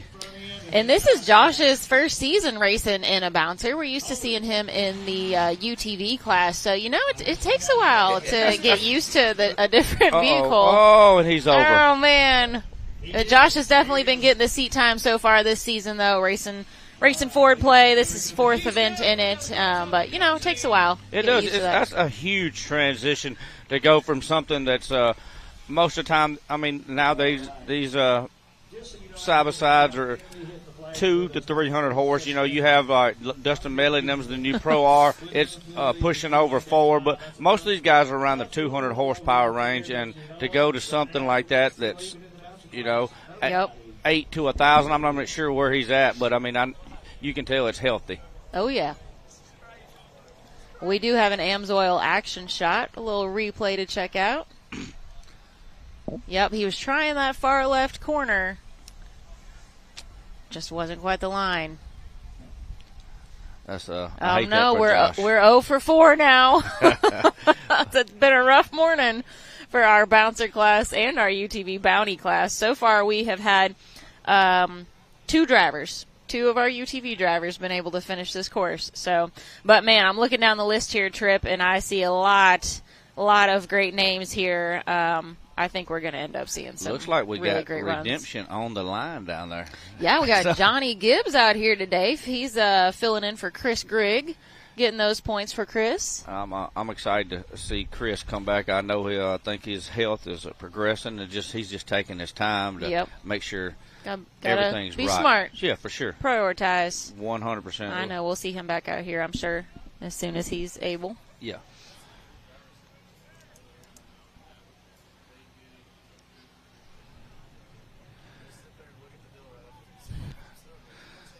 Bree, what do you think about these drivers? Every time they see somebody rolling over, I see a couple of them going up there looking at the hill. Yep. They're just thinking. They're keeping an eye. What can we do? Well, first of all, we got to always give a shout out to our drivers that are quick to help with recovery.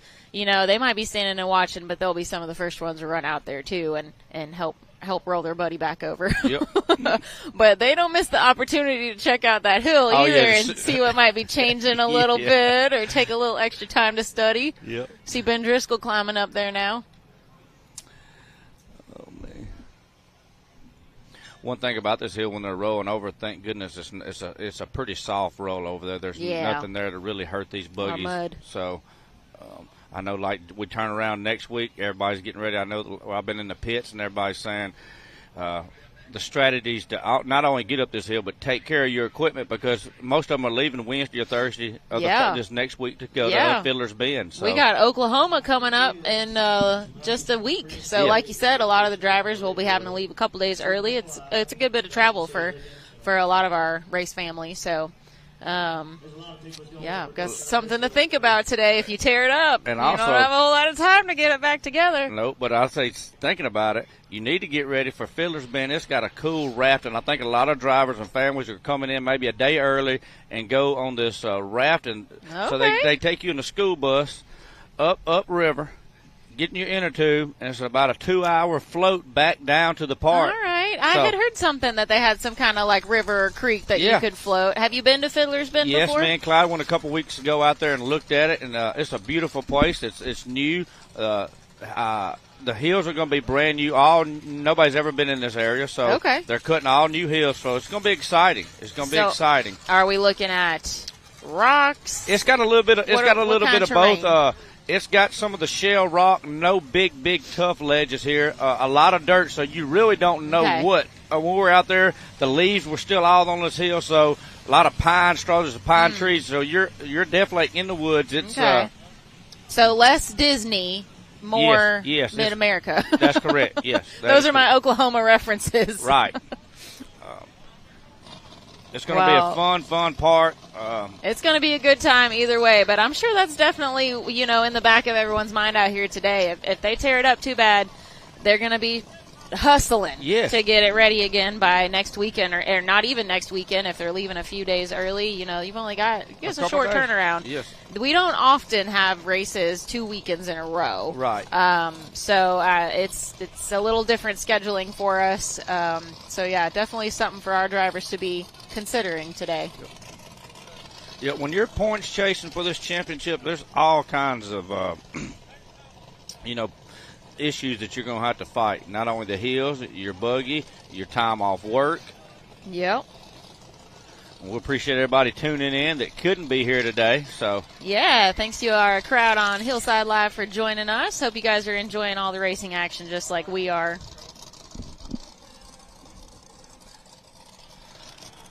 Who do we have again? Who's on the line? We got Johnny Gibbs on the line. He is racing for Chris Griggs points today.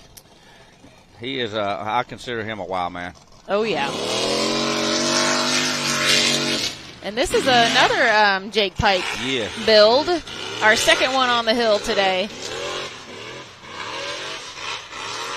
He's got it. Looks like he's got it dialed in.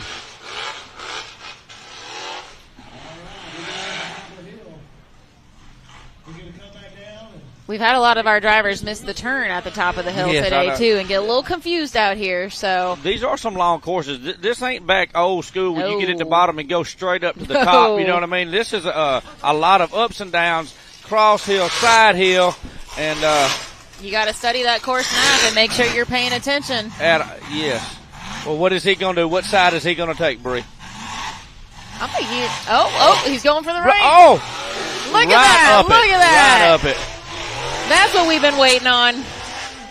Oh, he has got this buggy dialed.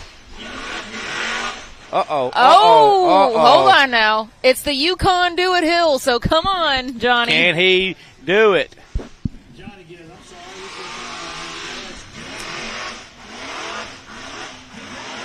He's fighting for it. He got up the Yukon Hill, Do It Hill. All right, Tripp, I think we're going to have our first driver crossing that finish line. Hey, he's got this downhill. Don't count it until he's hey, I told you, don't count him. I think he passed it. We were just laughing about that. He missed his turn. Johnny, come back. You get through the hardest obstacle, and then you get lost. You know what? When your adrenaline's pumping and you're in race mode, you get excited once you've made it you've conquered the obstacle or the hill. And then you'd get a little wild sometimes. I've done that before too, Tripp. I've driven straight into a tree, bent my whole wheel when I made it to the top of the hill. If there's something to go wrong in racing, I think I have definitely done it. So, Johnny got a little lost up there. Come back, Johnny. He's Come back. It out.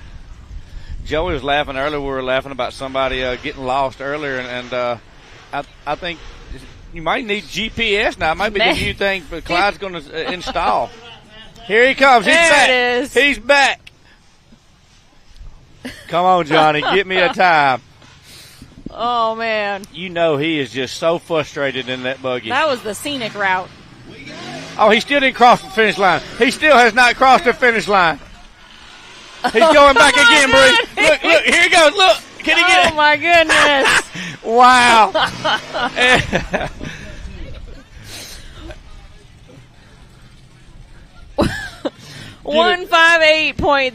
158.073, and man, it was a struggle, but Johnny got himself through that finish line.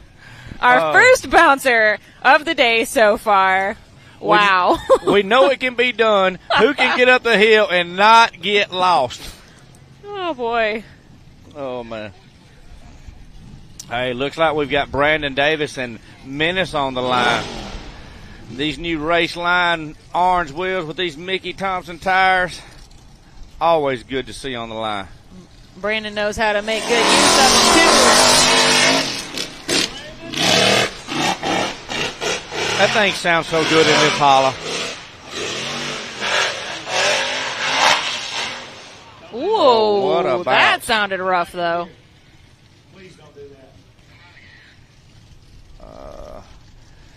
Well, That was a very he rough took sounding, a violent hit right crunchy landing. Man, he was pumped up, too. We got Knox taking a look at it. It's going to be hard to get. What is going on out here today, Tripp? I mean, that come out of nowhere. None of this was on my bingo card for today's racing me action. neither.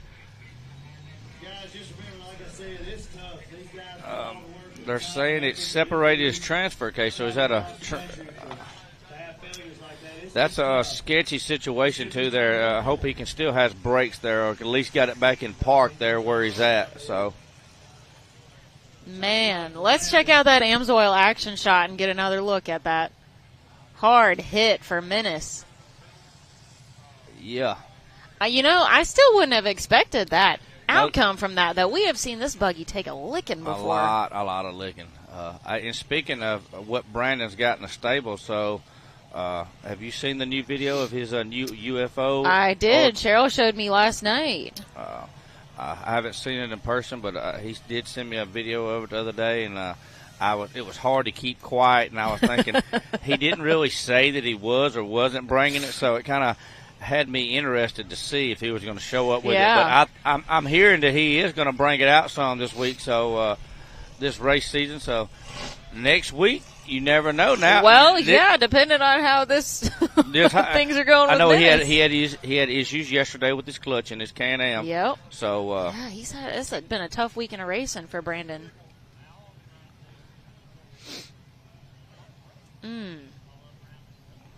Yep, that's never good. well, they're saying the You need- transmission separated from the engine now. So, From the transfer case. oh gosh, big problems.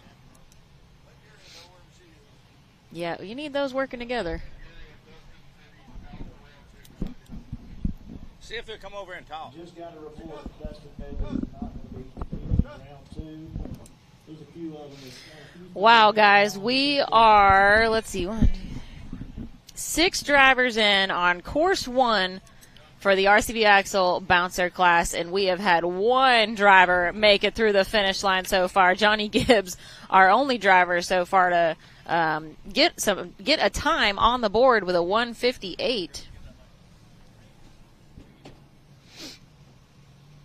Hey, bring it to me. No.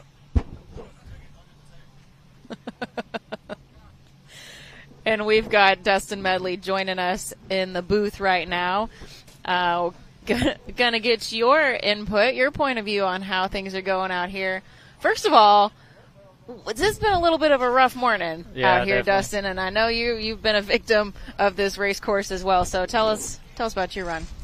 Well, it was all going good till I got to the bad spot there at the first ledge, and I hit it every way I thought I could do to make it up, and it just Well, you didn't had a work couple out. good saves. You saved it twice. Yeah, those were great saves. I really thought that third one was going to save it, and then it started leaning to the left, and I knew it was over from there. But So this is your first season in an unfinished business in a new big bouncer. How are you liking that compared to your Pro R? I like it because you can just beat on it. And you don't have to worry about parts. It holds together versus UTV. UTV, you really got to drive it thinking about what you're going to hit, how you're going to hit it, not tearing it up. The UTV I'm running for sure because it weighs so much. Well, like I was telling when we were talking earlier, me and you have been racing probably, Clyde told me it was 15 years ago when all those be back like at Chocolaco with Bree. So I'm glad to see you back here. You and your family got to hang out last night, and I'm just glad to see you back. And yeah, Jeremy gave me a great opportunity to come out and race for him, and it's a blessing, and I can't thank him enough. Well, we appreciate you coming in and talking to us. Y'all be looking forward to him the rest of the season. Dustin, you got anything, any shout-outs or anyone else you want to say thank you to while you're up here? No, my wife for putting up with me and dragging her along all over the country. Tell us the name of Jeremy's business that does all the, helps y'all get Off-Road Performance is his business that he does side-by-side work, mainly keep our buggies up and running. But that's a full-time job. Oh, yeah, definitely. Well, all right, man. Well, and you're out for course 2, yeah, is that correct? It had some frame damage, so we're not going to run it. I gotcha. Well, we hate seeing that for you. Glad to have you out here racing with us today, though. Thanks for coming up and chatting with us. No problem. See you, buddy. Spread the word. Go back, watch the live feed, see all the action. TK.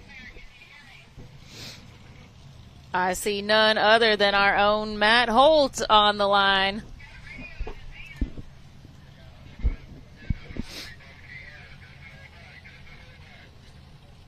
I'll get right here, TK.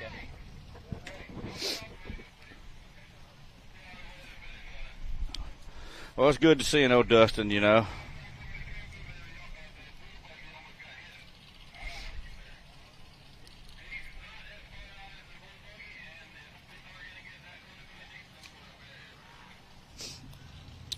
Yeah, so we got Matt Holt on the line. All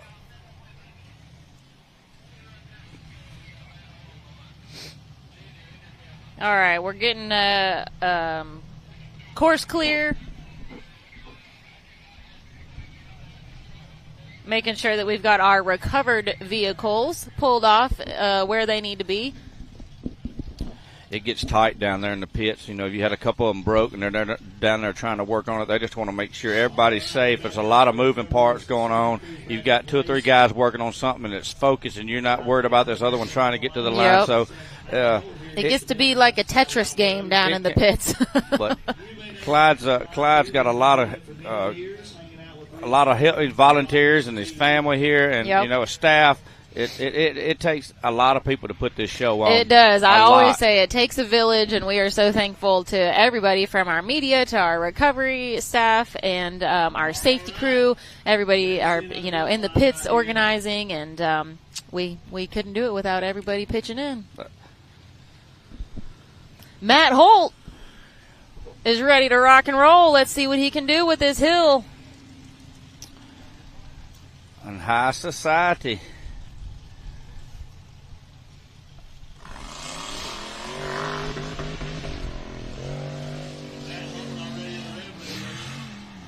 Come on, hyperactive. He walked right up it. He's got those Mickeys hooking today. That's right. I've got some on my Jeep back home, and I love them. He's picking his way up this one. He's got it. Matt built this buggy back in 2017. He's been racing it ever since, and we have all seen firsthand all that this buggy has been put through over the years. Matt's always working hard to keep everything up and running. Matt is such a passionate fan and proponent of the sport. Of course, he is a big part of the show, Hillside Live, and up here with me. And not only that, but he is out here racing at every event, keeping that buggy running strong. Yes, and he's so good at just keeping up with all the people in the sport. Okay. And he loves being out here. So, man, I got to give him props every time. And he went the wrong way. There's so many drivers come on, getting Matt. confused today.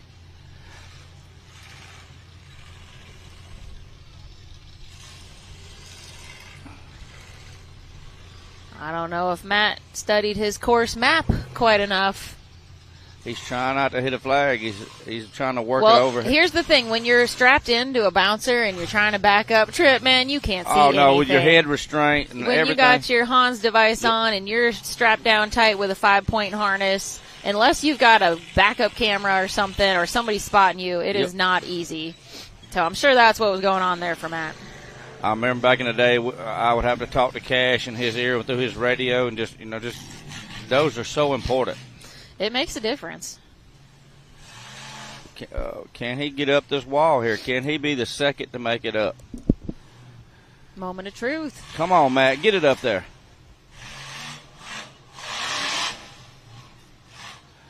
He's filling it out. Oh, he barely touched the flag.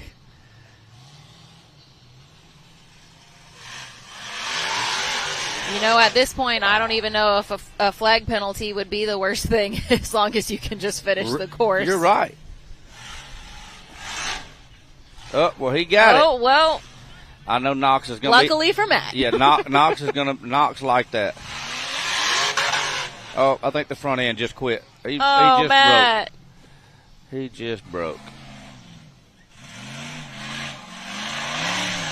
Oh, no, it started back pulling again. Y'all better give it some love, get him up this hill. Oh, man.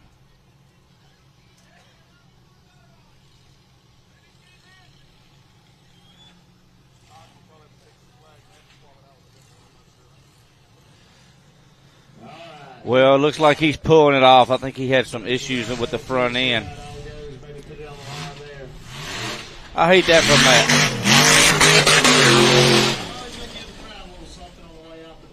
I hate that for him. Oh, man, we sure do.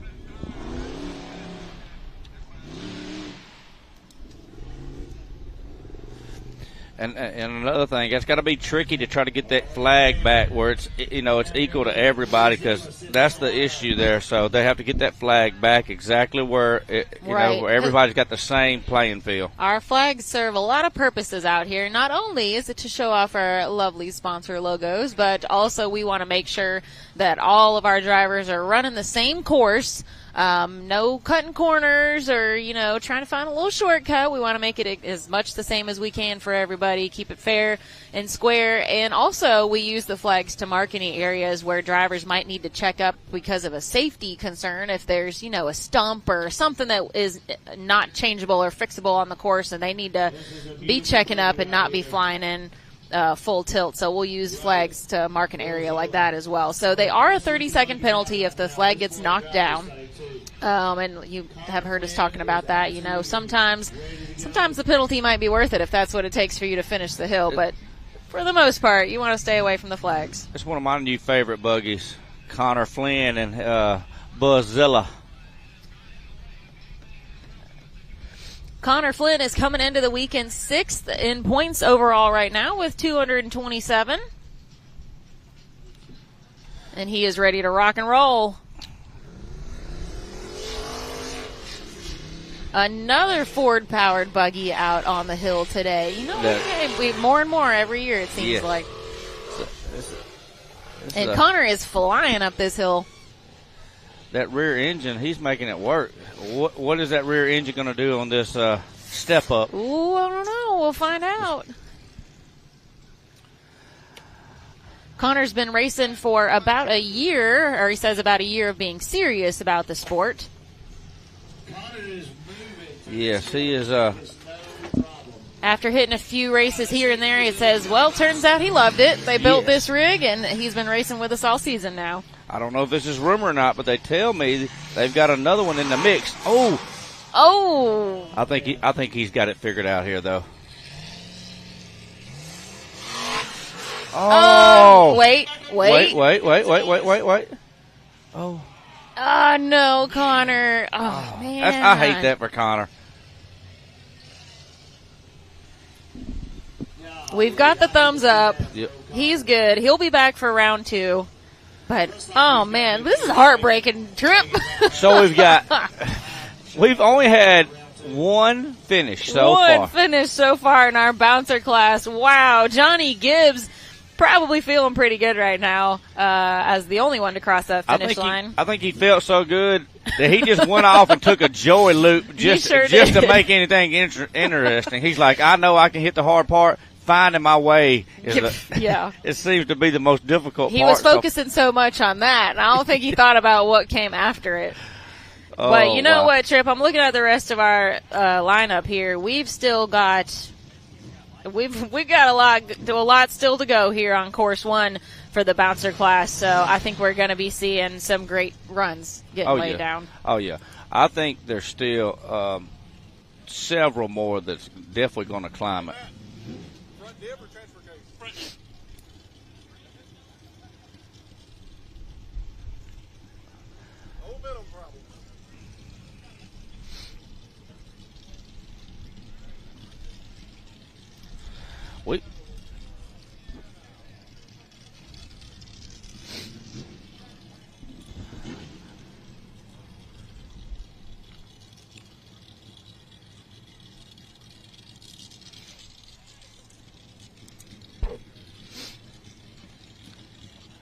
Well, while they're working on this recovery of Connor, we do have a little video to share with you guys. Brandon Davis, I believe.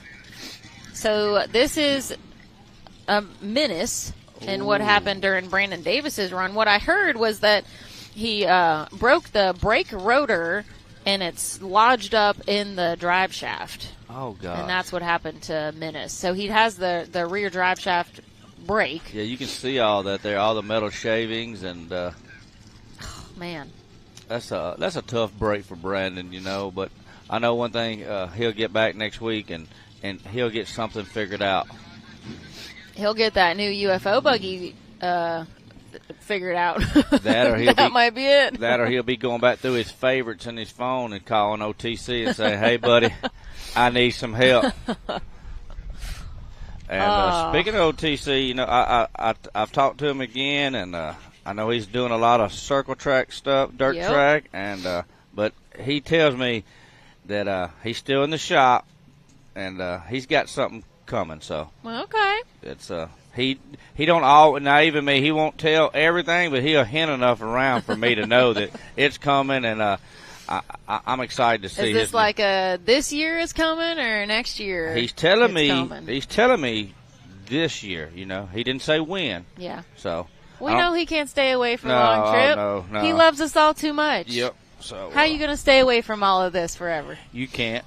He's just getting it all worked out. Well, here comes Connor. He's got it all back, so it looks like no issues there. A little dirt on the roof.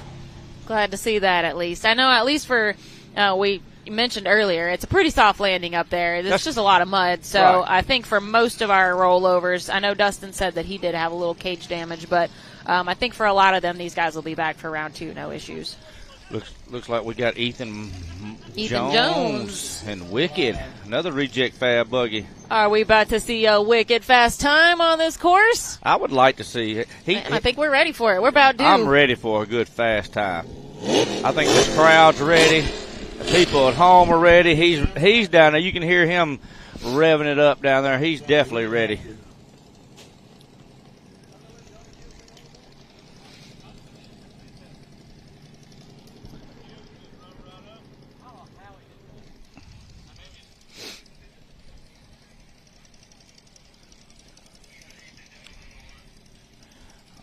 Looks like they're fisting us. All right, clock is hot for Ethan Jones.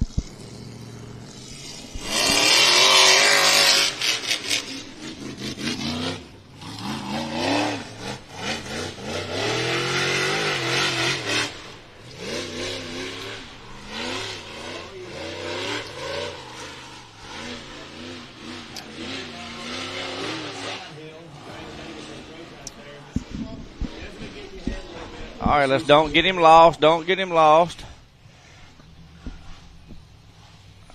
All right, so far so good, Trip. Yes, that's what we like. He's a very talented driver also, so I wonder what he's going to do. Is he going to go to the right side or go back to the left side? It's anybody's guess at this point. Oh, he's going back to the old right side corner over there. Ooh. He did it a little different. He just hit straight up. He's not using the side bank. Oh, yeah, there he goes. You know, if they all keep playing in that corner, though, it's getting chewed down already. That's right. So smoothing out. Taking the edge off. Yeah, every time they go up there, they're knocking dirt back down, so they're building them a ramp. Uh-oh. Whoever's down at the end of the list right now might be feeling pretty good about that. Yeah, they're like, just keep digging it, keep digging it. All right, Ethan's feeling it out. Ooh.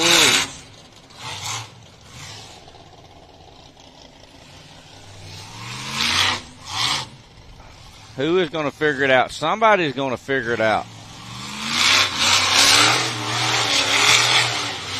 Well, it looks like he just pretty much said, I'm going to take my 30 seconds. That flag is done for, but Ethan's on his way up the Yukon Dewitt Hill.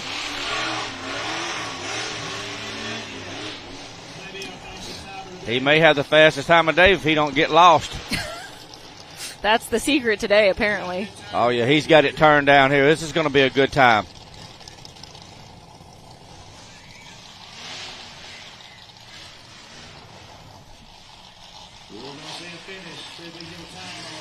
All righty. All right, finally.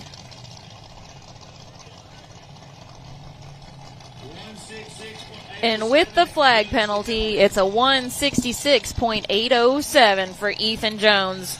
That means he's right behind Johnny Gibbs with that 158. Wow. So that just tells you maybe, maybe hitting the flag, that cost him. Yep, that cost him. It did. That was a 30-second penalty. But he made it, and we got our second bouncer to cross the finish line today. I've got a good idea that Nick has been studying this hill since yesterday, and I'm going to say Nick is going to have it figured out. I know he's been doing a lot of shock tuning and stuff these last few races. Each race it gets better and better. You know, Nick was our rookie of the year last season, and he is definitely not a rookie anymore, Tripp. He is a top contender. Nick is coming into this weekend fourth in points overall right now, 10 points behind Brandon Davis. And what I love about Nick, he shows up. He's always got a smile on. He's always got his his team shirts on. He represents the sport so good. I wish, I hate to even say this, but he stands out above to me because of his professionalism, the way he comes in, does his recap shows after the race. Yeah. I mean, everything about him is straight professional, and I'm just glad that, that he's part of this sport, and I just hope people look what he's got going on and follow suit. Yeah. Yeah, he does a great job representing not only, his own race program and his sponsors, but the sport and the series as well. Yes. Nick Reich hitting this hill hard. Yeah, I think just careening up the hill right now. I think his attitude is always hit it harder and faster than anybody else. Got a little bit of a Bobby Tanner kind of vibe going on. That's right.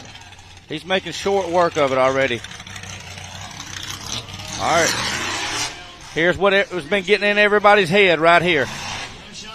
Oh, look, he's going straight up the middle? No, he's going to hit the left side. He's going to feel it. He's got a little bit of time. Right up, and I told you. Nicely done. Oh, he just missed the flag. Wow. Oh yeah, this is what we've been looking for right here. This is by far the fastest time we have seen. He is nicely on done, a mission. Nick. He is on a mission. You're right, Tripp. He knew exactly what he wanted to do.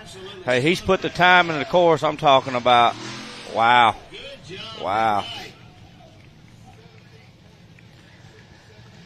78.236. Wow. And we've got a race now, Tripp.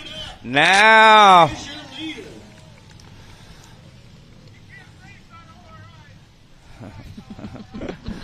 The crowd is loving it, too. Yeah, I'm hearing ORI in the background. ORI. I think a lot of people had doubts about those things, and he's showing you, no, they work. They work. I bet he's like a big gorilla down there beating his chest right now. He looks so happy. Well, I think. You know what? Nobody comes all the way from Wisconsin to race and without taking it seriously, Trip. Well, a big question. I see Wade's coming up to the line. Ooh. I know he had a long week of motor issues. He got it fixed, and we were talking today about this and that. And a lot of people, asked Wade, well, look, he these tires that he's running, these new Journey tires, and he says, you know what? I'm loyal, is what he said. He said, I told a guy that I was going to try and push this tire brand. He could easily switch today like today. Yep. It's something he's used to, and everybody else is running. But he said, no, I'm loyal. I'm fixing to show y'all that I can make these tires work. So we're fixing to find out. All right. I love that attitude. Wade Good is about to get her done.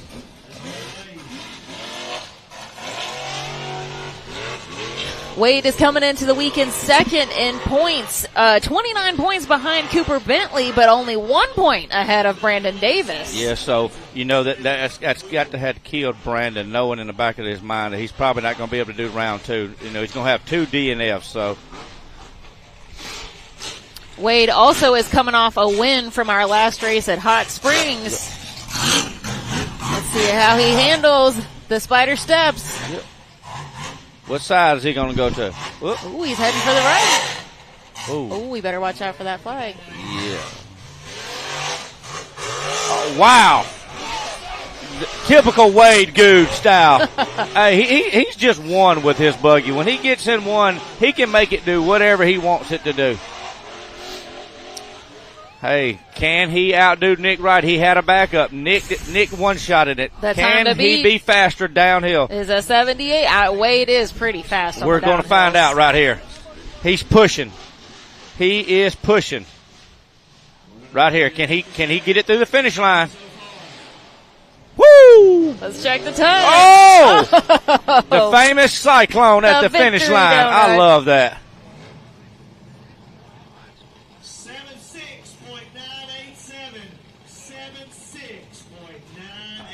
76.987. That is our new fastest time right now. This is course 1 of the RCV Axle Bouncer Cup. We are about 2/3 of the way through. We've only had 4 drivers finish the course. Wade Good just making it look easy with that 76, followed by Nick Reich with the 78. And we've got Lil Tim Bacon in the race line starting gate. God, I love this white buggy.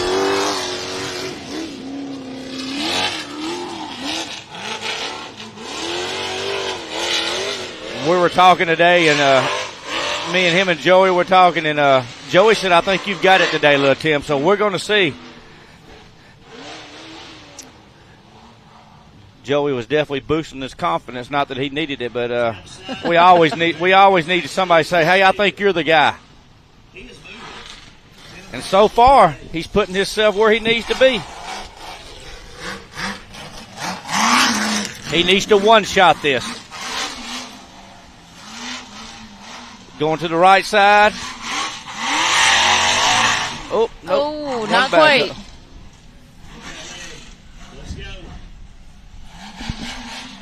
Now he's going to the other side. I don't know. He's just got to feel it out a little bit. Yep. This is a new buggy for him this year, so he's definitely just, learning it. But yeah, he calls this one too rowdy. 40 line built with a 572 big block Chevy that he's putting to good use right now. Ooh, wow. Hashtag big block, hashtag bacon. We like both, don't we, Trey? Yes, we do. Let's get him up this hill. Come on, crowd. He's definitely one of the guys that's got plenty of seat time.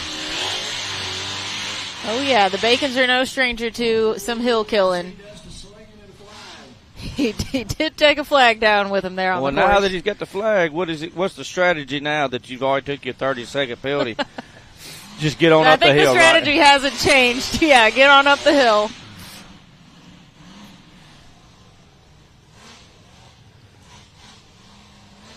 Come on, little Tim. He got it up there now.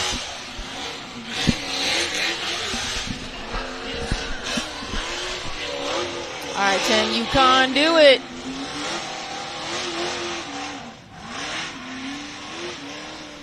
Oh, yeah, here we go. Come on, Tim. Like I say, if he can finish, he can still have a top 5 here, even with those backups. We'll see where he's going to finish up here. All right, we're about to get a time on him right here.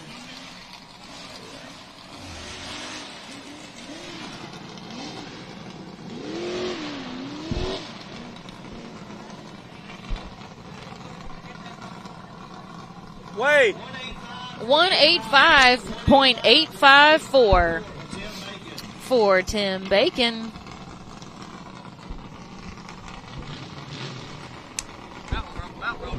Hey, Wade said he about rode it. Hey, how did the journeys hook up? I've been talking about it. I told him I talked to you, and you were talking about how easy it would to switch tires, and today go back to something you've always. But you said, hey, I'm a loyal guy. I told these guys I'm going to see what these journeys about. You just showed them, right? Oh yeah, we're playing. We're testing. We're the guinea pigs. So I'm willing to take some bad races just to prove a tire for somebody. Well, that's what I told him. I told him that me and you talk. Well, here comes Daniel Heckley. Thank you for your time, Wade.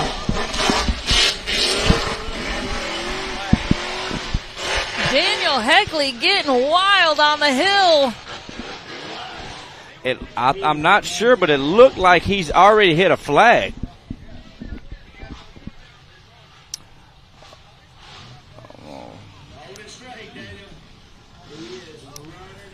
Daniel is coming. He's coming into the weekend 7th in points right now. He has not had the season so far this year that I know he was hoping for. So I'm thinking he's going to be coming out strong and making a statement for the rest of the year as much as he can, Trip. He's going to the left side. We'll see. There it is. He one-shot it. He's had a really smooth run, but I'm not sure what this flag penalty is going to put him at.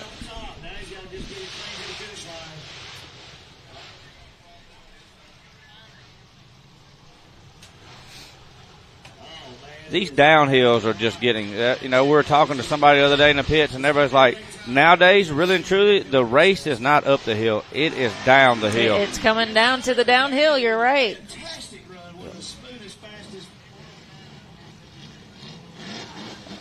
That is a 109.733 for Daniel, so. I think that's a third-place time right now. Wade Good is still in the lead with a 76, followed by Nick Reich with a 78. Now Daniel Heckley with a 109. And then let's see, we've got Johnny Gibbs with a 158, Ethan Jones with a 166, and Tim Bacon with a 185. Look.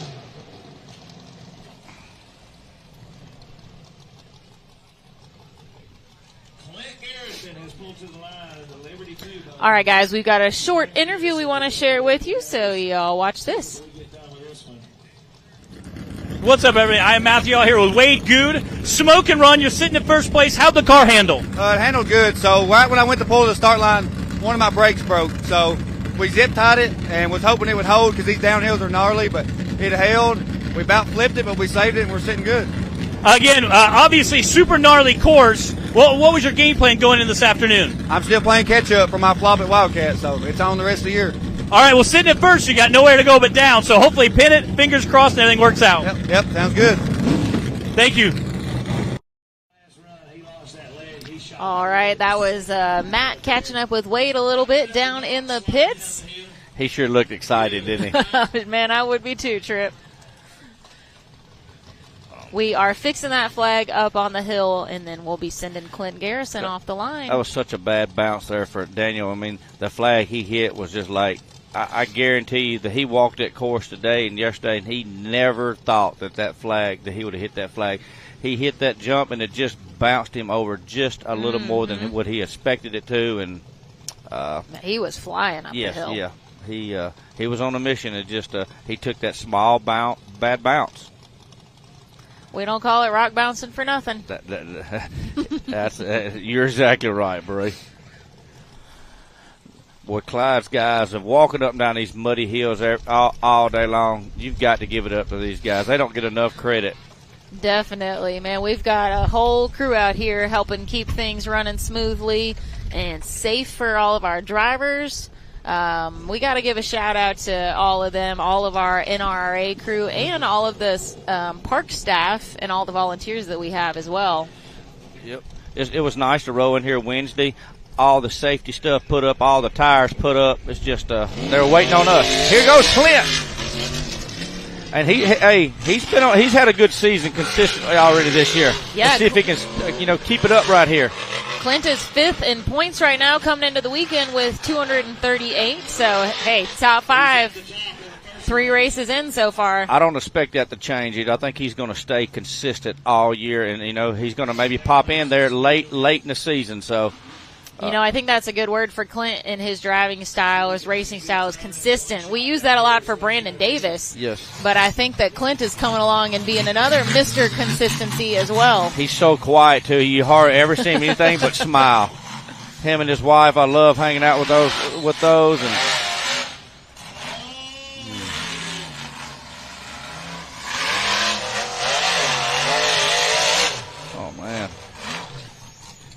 that hill's getting a little dug out over there, believe it or not. With everybody ever still hitting it, there's 2 or 3 big holes over there that you might not be able to see on camera. But when their tire falls off of those, he's got him a flag. Yep. So now strategy's over with. Now climb the hill. Come on, Clint.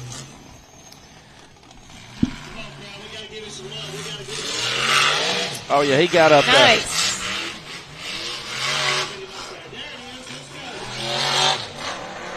Just sailing on up now. Yeah.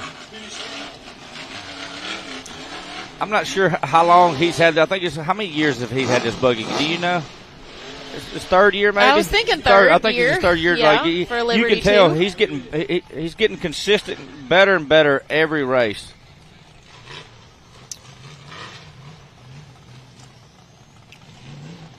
I see his wife down there clapping, and so she's happy. She's excited too.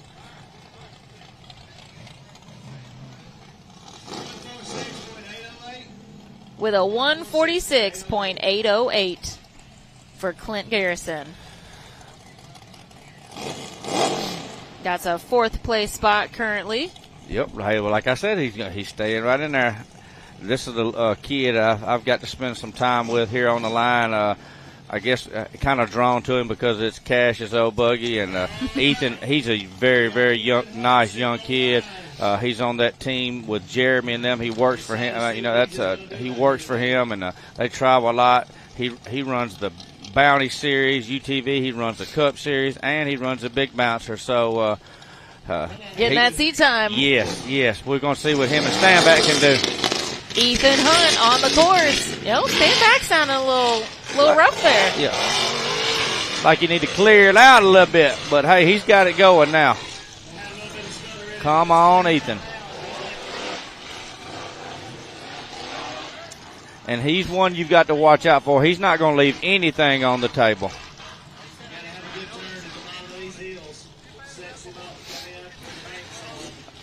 Another one of these TC-built chassis. He's got a really fast time going right now. One shot this thing, Ethan. Get up there, buddy.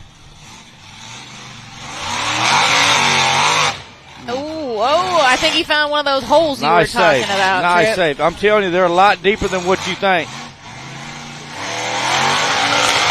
That corner. Oh, come on back. Oh, yeah. Wait. Oh, Ethan. Fire.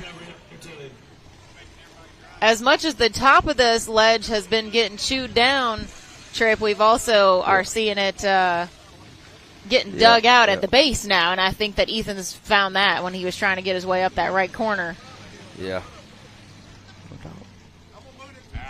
If you don't want to, that's fine. That's fine. That's fine.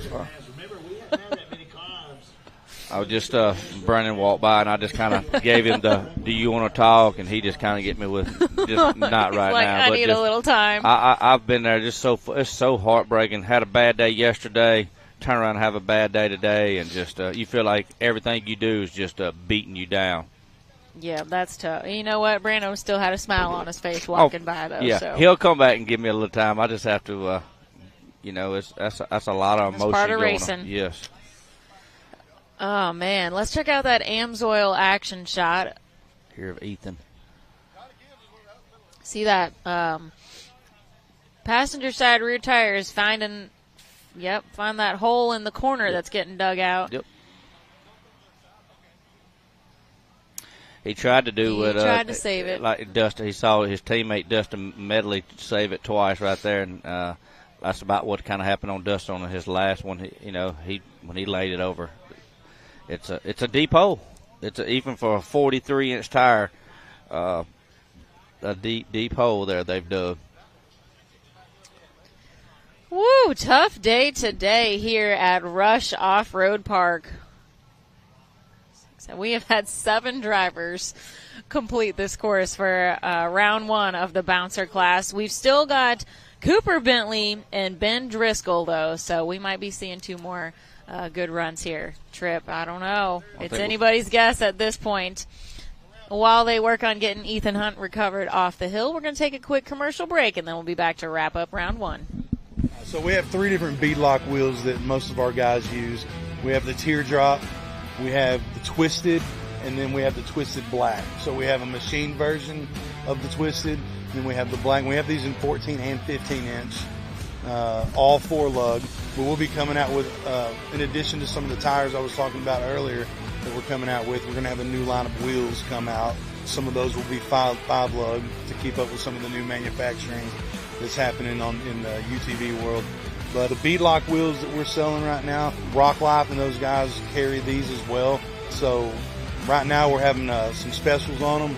So I'd recommend if you need a set of beadlocks, you're not going to find any cheaper than those.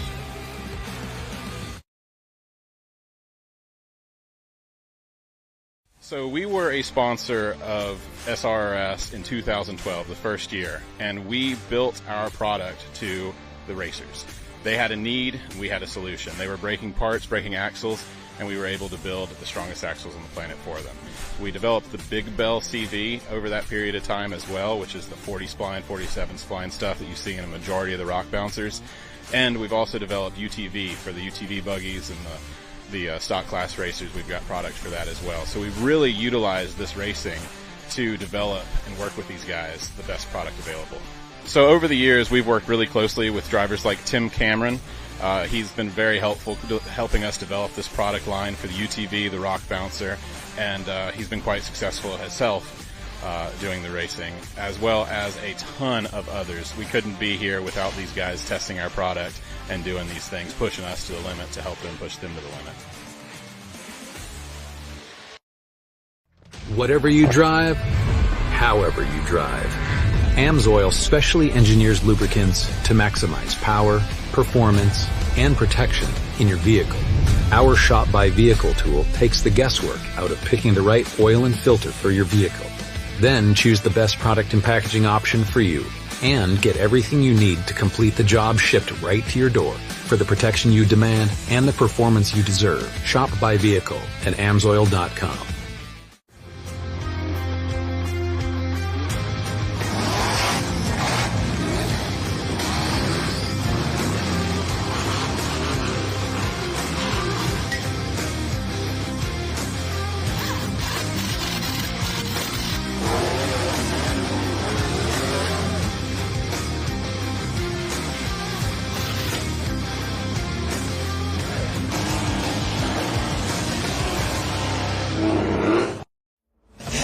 Oh my goodness, he neutral dropped it.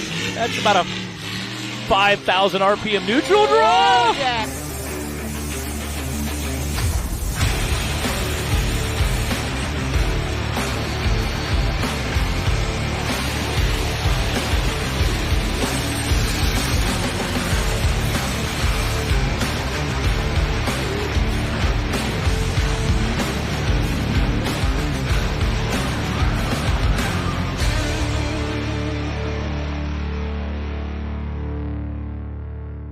Mickey Thompson Tires announces a new American mud terrain legend. The new Baja Legend MTZ. 35 different sizes, and one is just waiting for your rig. The Baja Legend MTZ.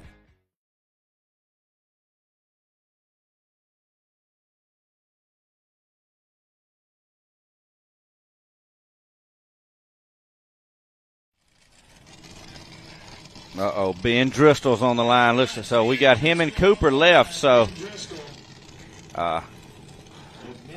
can he get this reject fab buggy? I know, and I've talked to Ben a little bit last night. He's got a plan, too. He said he's just going to be trying to be fast until he gets to the obstacle and just make sure he gets up it. He didn't want to take Sounds like a good plan. Yeah, he just didn't want to. He wants to finish. Well, we know old Misfit is definitely a capable buggy. We've seen it raced by a handful of different drivers over the years, and Ben has definitely been getting the seat time in it. That jump there, so you just don't realize it there, but that's a pretty big jump they're hitting, especially going uphill, carrying that type of speed. I think it has taken a couple of our drivers by surprise, too, like Brandon and Daniel. Yes.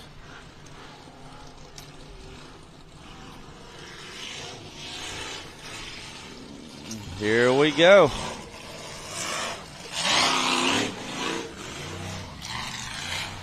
What side is he going to go to? I think he's going right. Yeah. No hesitation. Look at that. Wow. Nicely done. He may have a chance for this number one spot. Can he finish? He just walked right up that, Trip. Yes, he did. He jumped those holes. Stay cool, Ben. Don't get lost. Oh, he's got it dialed in. He pulled up and there's no hesitation, just walked right up it. Misfit is showing out today. Oh. Let's check that time. 78.140. I think it's third place. That's the second place. Okay. Right now because look how tight. Oh, he barely edged out Nick. Ben had a 78.1. Nick Reich with a 78.2. How does this keep happening, guys? Wade Good still in the lead though with that 76 he laid down. So it's Wade, then Ben, then Nick right now. But hold on, we got Cooper Bentley. Hey, his name is not chocolate milk anymore last night. It's cookies and cream chocolate milk. Cooper is powered by chocolate milk, apparently. His drink of choice makes him drive nice and fast, I guess. Yes. If you're a milk company out there and sell milk or produce milk, you need to get with him. That's right. He's looking for a milk sponsor to be on the side of this buggy. Who wouldn't want to be? He's number one in points. Cooper is coming into the weekend not only number one in points, but 29 points in the lead. We're fixing to see if he can stretch this lead out right here.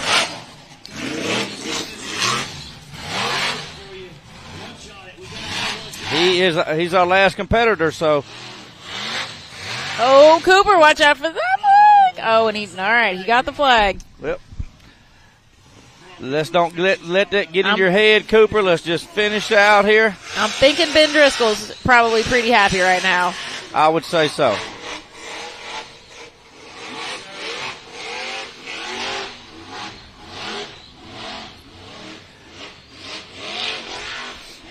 There you go, Cooper. Yeah. Come on, Coop. Finish strong here. Super Cooper Bentley is going to be our last driver through the finish line and wrap up course one for us today.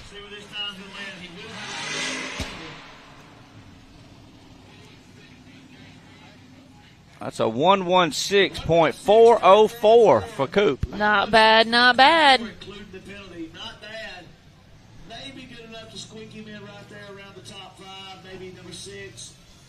All right, guys, let me work on that top five rundown for you.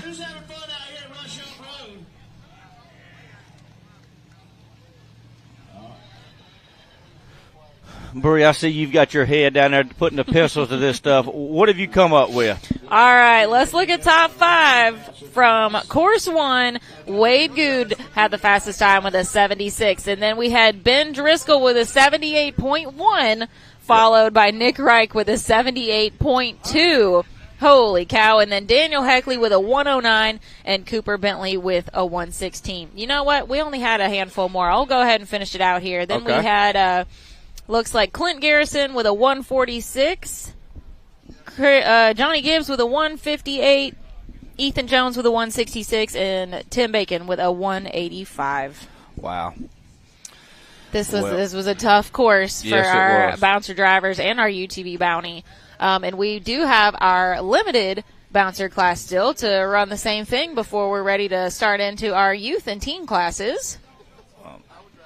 This limited group that Clyde has come up with as a small group, but they're wanting to grow too. This is something that's not given somebody you don't have all the, I don't know what you would call it.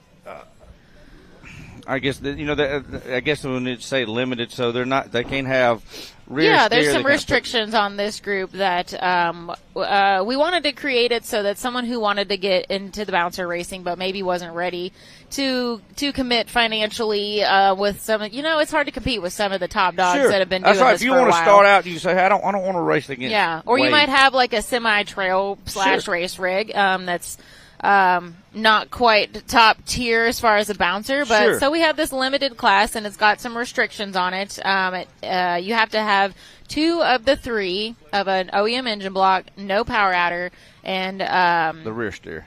Single shock per corner, so 2 of those 3, and then no rear steer at all for anyone across the board in the class. So those are the main guidelines but they are run on the exact same course as our unlimited bouncer class. They're just competing against each other instead. They were very impressive at Wildcat. That was a very, very hard hill, and all those guys were really showing out. So It's good to see those guys, getting their feet wet, seeing how much commitment they want to put into their race programs. Yep.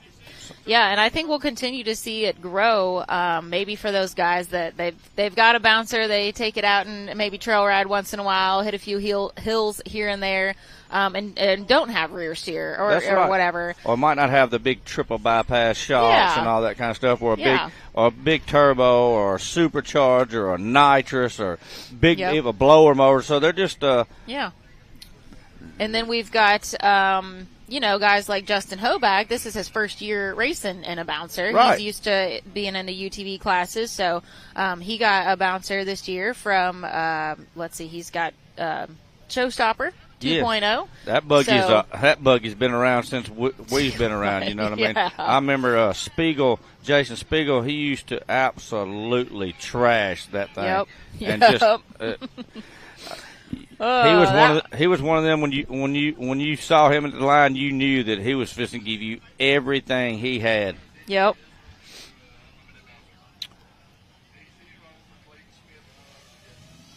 All right, we're listening to a little radio update here. It sounds like DC Thompson is going to be running for Clayton Smith's spot or points. In the unlimited bouncer class. We're going to do that now before we go to limited? Okay. So, DC's going to go ahead and do that and wrap up the unlimited class for us. Imagine that. No offense, we're waiting on DC. Bless his heart. I love that guy. He tries. Yeah. He definitely puts a lot of effort in getting here. And, he's rough on stuff. Man, he has had some bad luck this year in the UTV class especially. And I just looked back over here at the crowd again. More people are steadily coming in. I guess everybody's getting up. They're getting up and getting out and stretching their legs and watching the show. They see it's not raining, so they're coming on out. Hey, what a show not to miss today. I mean, this has been awesome. Well, they're telling me clock is hot, so I see him pulling to the line here. All right, we got a guest driver, DC Thompson, running for Clinton Smith. that's pretty cool for you get your buddy to step up. You know, Clayton had that bad accident and still I think going to need a surgery. You know, I hate to hear that. I know how that goes, but I talked to him last night. Sat down for a little bit and talked to him, and I told him, and you know, God has a plan for you. You know what I mean? Don't be scared, and He's got a plan for you, and just trust him. You know what I mean? Don't rush to get back out here, and just take your time. And because you know me, you know, I've had an accident, and I'd love to get back out in one. And Jeremy and all them, everybody always mess with me. Won't you get back and drive Trip? And I'm thinking, I get around pretty good, and I don't want to get around no worse than that. You know? Yeah, I don't blame you. These things are. I mean, these things are rough. This sport is you know what I mean? You look at it and watch it on TV and think, oh, I can come do that. You get here and you get here and look at it and see it in person and be like, ooh, okay. Yep. And even with all the safety equipment, which obviously is top priority out here, you know, you've strapped in with a 5-point harness, you've got the Hans device on, your full face helmet, all the stuff, all the fire suppression and everything, but it is a rough ride, and it'll put a beat on you. It's an extreme sport. And we do have an interview with Clayton that we want to share with you guys at some point today. We'll probably when we've got a little recovery time. Speaking of Clayton, we caught up with him at Hot Springs. So we'll share that with you guys at some point today. But this is D.C. Thompson leaving the line now, running for Clayton's points. Come on. It don't sound like it's running just good. Right. This is Ryan Boyd's bouncer, a reject fab build, about 5 or 6 years old now, I think. DC was racing some last season, but definitely, man, he struggled with some just weird issues. Stuff. That's right. So he's, I think he's still battling with some of that this season. But we're glad to see him out here, and it has been fun to see DC in a bouncer because we watched him race UTVs for so long. Yeah. Finally see him getting in a bouncer. Yeah. So, like you say, he's had a chance to go out here already in his UTV. Let's see if he can, use a little bit. There you go. Everybody's getting a little confused. You know, and I'm sure it looks different when you're coming down the hill as opposed to when you're looking up at the hill when you might have been studying your lines. What's DC going to do here?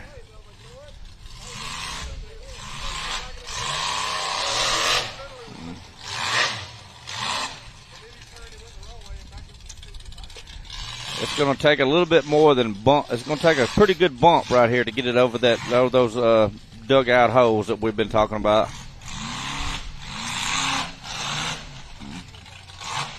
I see some fluid there pouring out of it.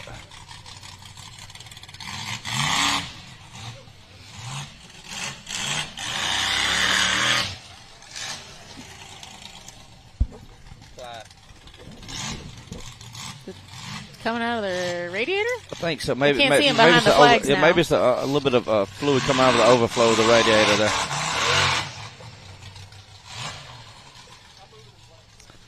I think that's just dirt hitting that flag. He's not touched it yet.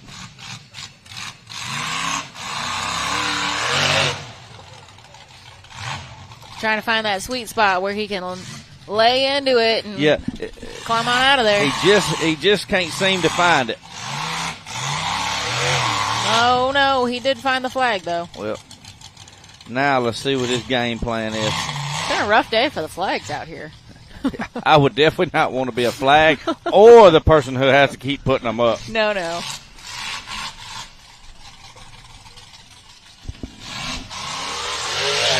Oh, yeah. Come on, DC. All right. Yeah. Good job.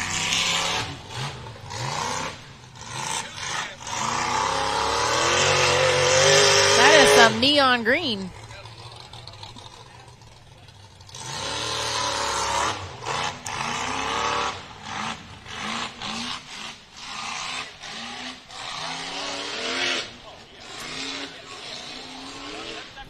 Come on, DC. Let's get a finish here. All right, we're thinking he lost a cap. But I think he's going to make it. Here we go. Come on, DC. Let's get a finish here. still put him in the mix for the hill too. So. All right, DC, not bad. 242.719 for DC Thompson, but even more important than the time was just finishing today, because it was a rough one here on course 1. We are going to take a commercial break, guys, and be back with our limited bouncer racing action. If AMSOIL products are engineered for this kind of punishment, you can trust them in your garage.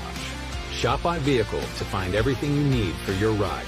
Get the protection you demand and performance you deserve with fast, free shipping from AMSOIL.com. Rebirthed from the depths of Baja, Mickey Thompson Tires announces a new American mud terrain legend. The new Baja Legend MTZ. Silica reinforced T4 tread compound. Powerply 3-ply construction. Improved 4-pitch side biters. Proven MTZ tread styling for undisputed traction. 35 different sizes, and one is just waiting for your rig. The Baja Legend MTZ.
RCV Performance specializes in axle manufacturing. We've been doing this for a little over 80 years on a variety of different products. We really specialized into the racing and rock balancing and all that about 15, 20 years ago, got into the specialized aftermarket automotive stuff, and we love it.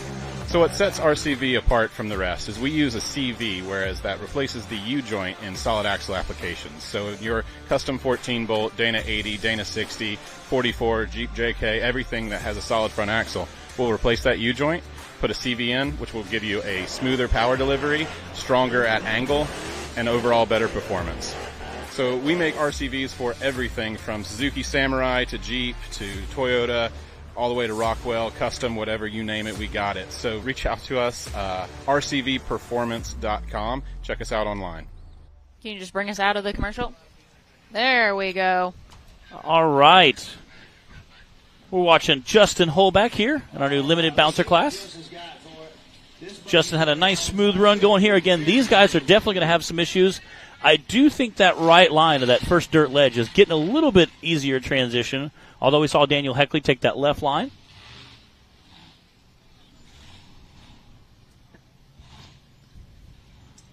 Filling it out.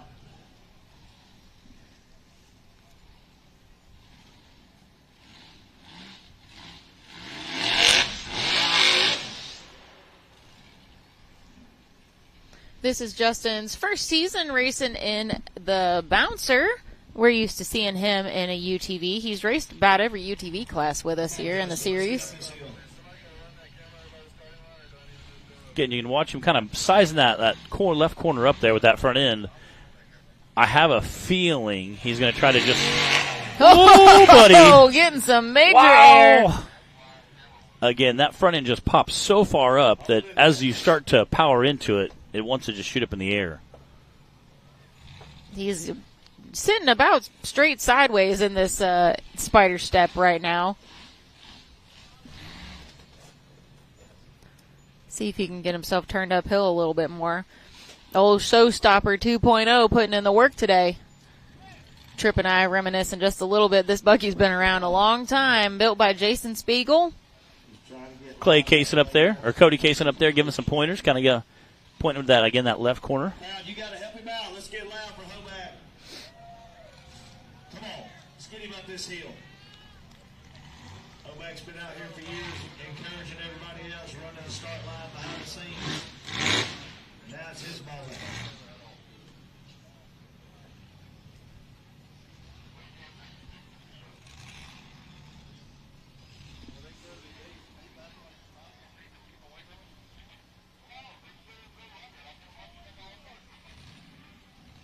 Justin trying to line it up here. Justin's first year.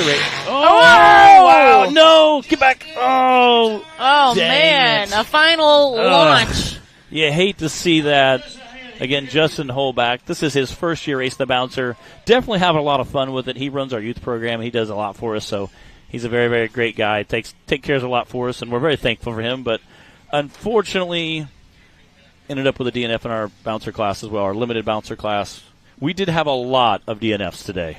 Ooh, it has been a rough day for the bouncers, for the flags, for the UTVs, all the things. Yeah, all the things so far. Hopefully our youth class will be a lot more successful this afternoon.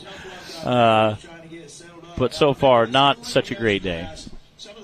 Well, it's been great for the spectators because we're getting to see some awesome racing action. Yeah, it looks like they're going to grab the excavator, get him flipped back over. That buggy's tough. Hopefully he'll be back for round number 2. Can we not just put some caution tape around it?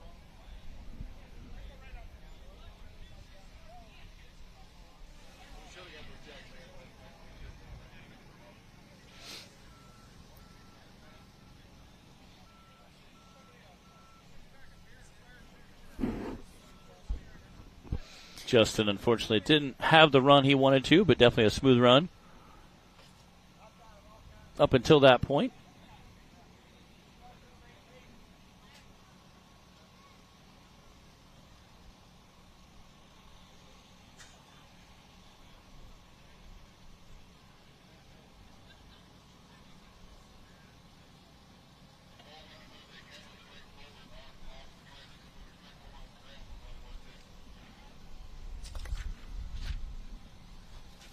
Again, appreciate everybody tuning in the live feed for us. Definitely an awesome day of racing. We got the weather has held up for us as well. Our food trucks look definitely very busy right now. Definitely going to have to go down and get me another corn dog here in a little bit. Oh, boy. You and Tripp. Yeah.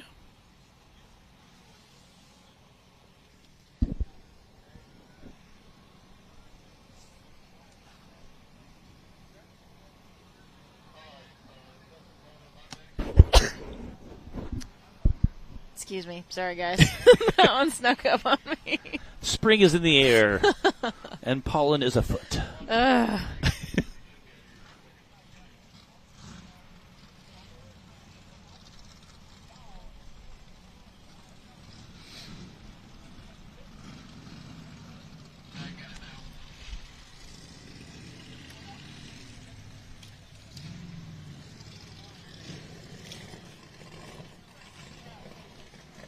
Oh, getting a fire back up, a little bit of smoke there. Again, appreciate Keith and all our recovery crew out there. They did a ton of work yesterday for us, getting everything pulled out of the way.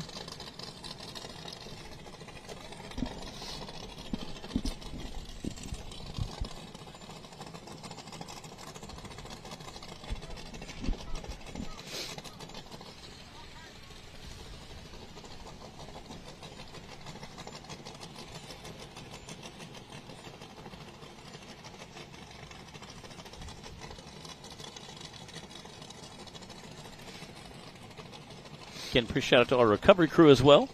Doing a great job out there, keeping everything moving. Matt, we had a question for you about how's your buggy? Do we have an update? Yeah, the ring and pinion has left the chat. So that's awesome. Good times. Otherwise, I'd have hit it about 99 more times. Hate it when they do that. I was really, really close. Cooper goes, it was about 5 years ago at Dirty Turtle Off-Road Park. I was I was the first guy to make this. We had about 14 DNFs. I was the first guy to make it. Finished, I think, 8th for the day overall. I was super happy. And it was almost the exact same scenario. I was so close to make it. Yeah, I think I remember that. Dustin Carter out on the course now. Again, love the look of this buggy. Dustin is our final limited bouncer driver for course 1. Yeah, that top section there, it doesn't look bad from down here just because buggies are kind of handling it well. It is actually really, really rough. And it's a lot sharper turn than you can kind of tell. You can see the yellow tape there. It's a pretty sharp turn coming right back down. We've had a lot of drivers miss the turn. So again, it kind of sneaks up on you, I guess. I tried to pay very close attention because it is such a sharp turn. You can easily pass it. And then we're not going to talk about the rest of this. Clyde's like, you're back into a tree, right? I was like, no, I was going up the hill. And he's like, no, you weren't. You're going to the tree. You were headed straight for the tree. He's like, you were literally crawling up a tree. I was like, really? And he goes, yeah. And he goes, we all knew it, but you didn't. It was a good time. Come on! Oh! Right there. Get that. All right, come on, Dustin. Let's get you up this hill. You got this. Woo, buddy! Oh. Wow. That's like a skateboard trick almost. Talk about some acrobatics. Yeah, for real. Come on, Dustin. I know he can climb this hill. I've seen him do amazing things.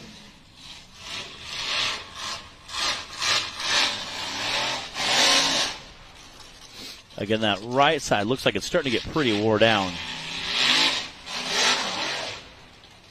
I think by the end of our second run, it'll be almost a highway by the end. Just, Yeah, Tripp and I were talking about how the obviously the top ledge is getting worn down, like you said. Oh, nice. Right there. But there's also a hole where it's got an undercut in that right corner now, too. You can't do it, Dustin. There we go. Out the top. Again, nice little access road there down to the finish line.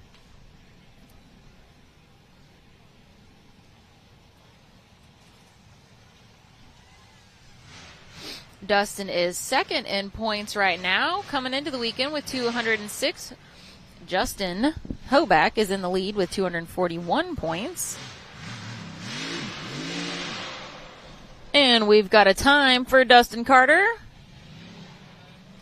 That's a 149.11. I'm sorry, 188 for Dustin Carter. That's unofficial. All right. I guess that will wrap up course 1 for our Bouncer Unlimited and Limited class.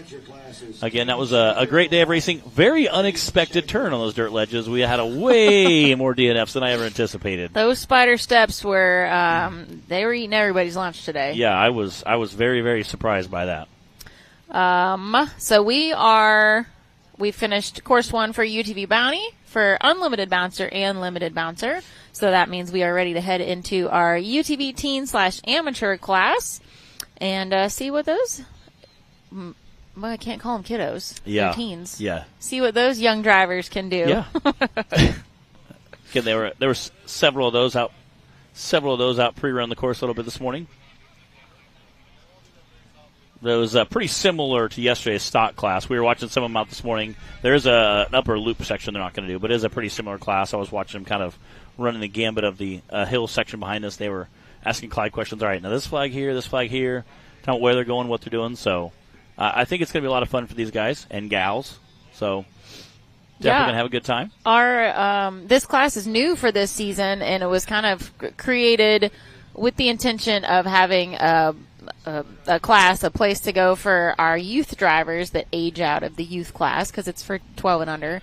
and maybe aren't quite ready to jump in, Yeah. with one of our other classes yet with the big dogs racing. So, that was kind of the idea behind it. And it's also the teen/amateur class because, there's some parameters that you can make it jump in if you're an amateur racer, haven't been on a podium yet or anything as well. So yeah, and again, a lot of fun for them. Get some experience, get some time in, race people with a similar skill set, usually a similar vehicle style, before you have to jump in and battle guys like Wade Good, who might be in the stock class racing against you. So. Yeah, and speaking of stock, these are meant to be full body UTVs being raced, and then this is a 17 and under, I believe, for this class. So. And I think we've got Caden Schaefer starting things off for us. Caden is coming into the weekend 4th in points. All right, Caden Schaefer just left the run. Like Matt said, these guys are going to run a course similar to what our stock class ran yesterday. They're just leaving out a top loop portion. Caden's going to show us all the way.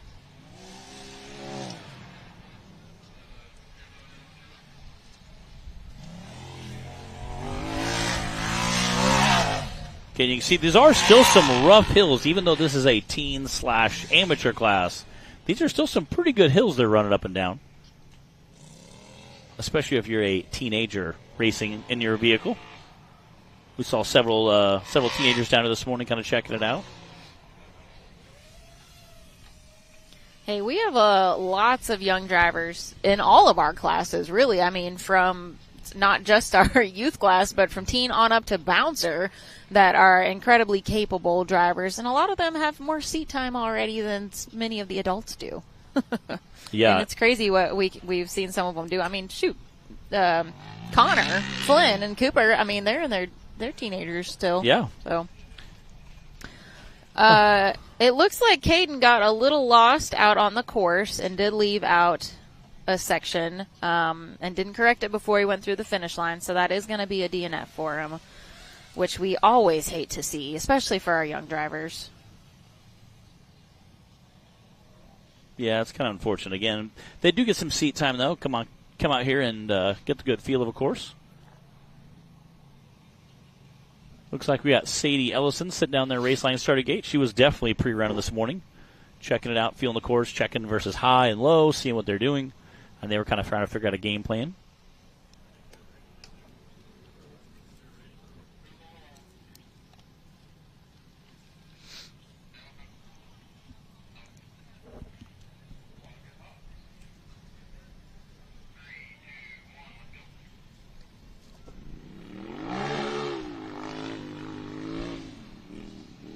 Sadie is 3rd in points right now, coming into the weekend with 265.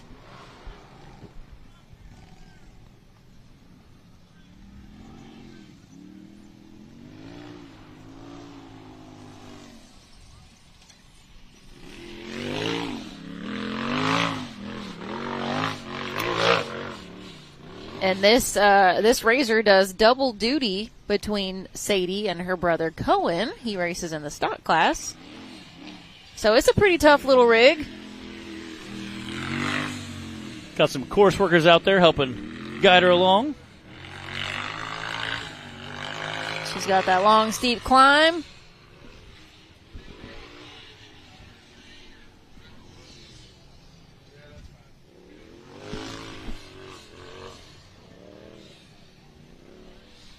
Looks like so far so good for Sadie.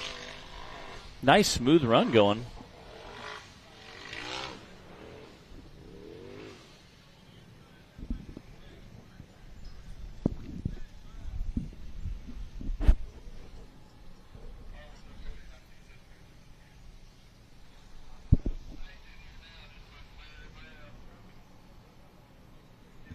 Definitely making sure she's going the right way.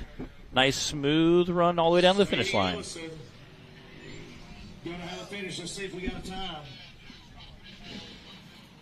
That was a 92.350 for Sadie Ellison. Nicely done.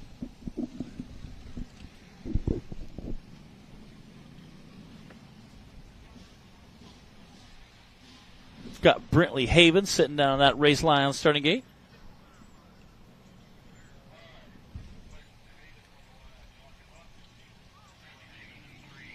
Here we go with Brantley Havens. Brantley, our current leader, with a solid 21-point lead coming into the weekend. He has been our podium finisher, our top podium finisher for all our races so far. Brantley, one of those that started out in our youth class and raced several seasons with us in there.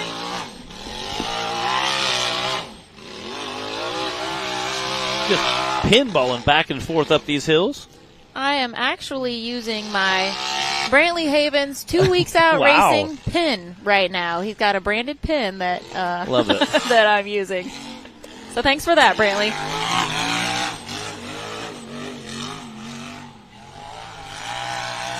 Definitely getting it, making quick work of those uphill and downhill sections.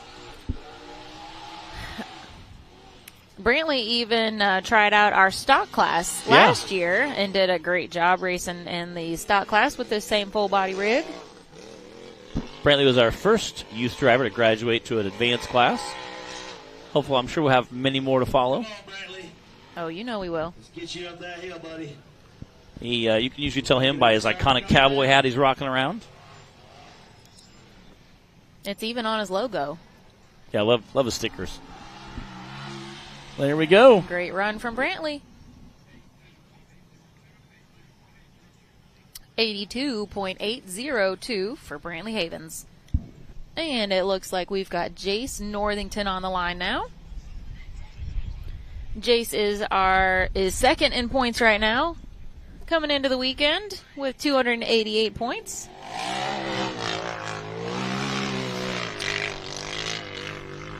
Jace started out racing with us this season, and it was his first time ever racing. So I guess that makes this his fourth race, Yeah. if I'm not mistaken.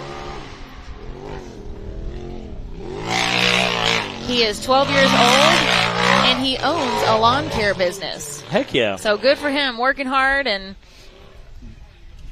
I know we have several of our drivers are older drivers who are, well, they were teenagers when they started racing with us in our UTV stock class that had businesses, and they said, hey, I support myself in my race program. And yeah, that's awesome. that is very, very cool to see.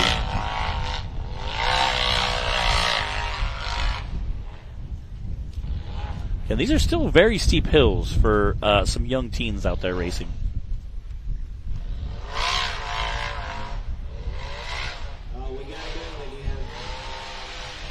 Bub Meadows and Brian Dunnigan up there cheering them on. Brian Dunnigan, part of that Rock Life off-road crew, and Bub Meadows up there with Addictive Photography. Kind of helping coach our teens up there in that upper ledge. Never hurts to have a little Yeah. somebody up there on the corner Yeah. pointing you the right direction. We've seen most of our adult drivers get lost today. yeah, so they could have used that too. I feel like we could definitely encourage that, Getting that drone nice and close. being that We've almost got some in-cab Yeah. footage there. If you guys want to follow Jace Northington's race program on TikTok, you can find him at JPN Racing, and on Facebook at Jace Northington.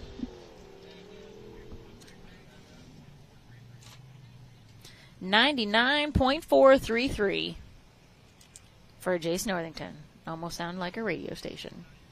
99.4. it does. No, we're reaching the part in the day where we either need some caffeine or some protein or something so we don't start getting loopy, Matt. Corn dog and a Mountain Dew, you know. Oh, gosh. Here we go with Maddie Darnell.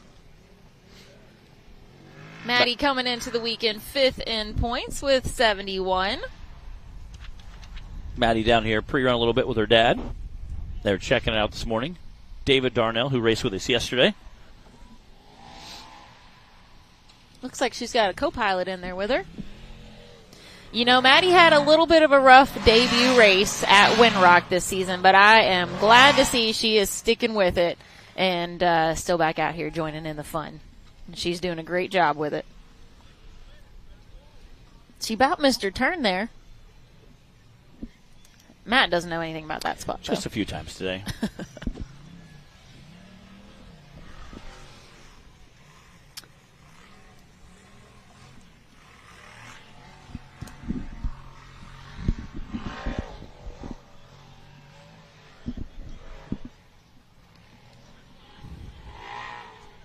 Get a nice smooth run going here by Maddie. Again, she was down here this morning doing a little pre-running.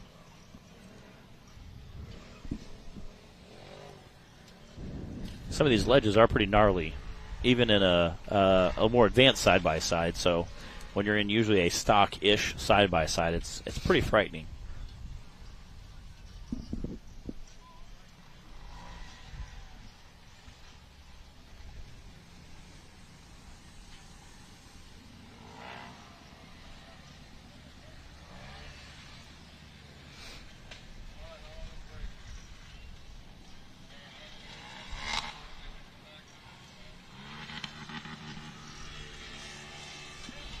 Nicely done, Maddie. That's a 110.592 for Maddie Darnell. Again, wrapping up our UTV teen/amateur class. Want to give us a quick rundown there? Yes, Brantley Havens had the fastest time with an 82, followed by Sadie Ellison with a 92, Jace Northington with a 99, and Maddie Darnell with a 110. So that wraps up course 1 for our teen/amateur class. And Taylor, give us the details for when we're coming back.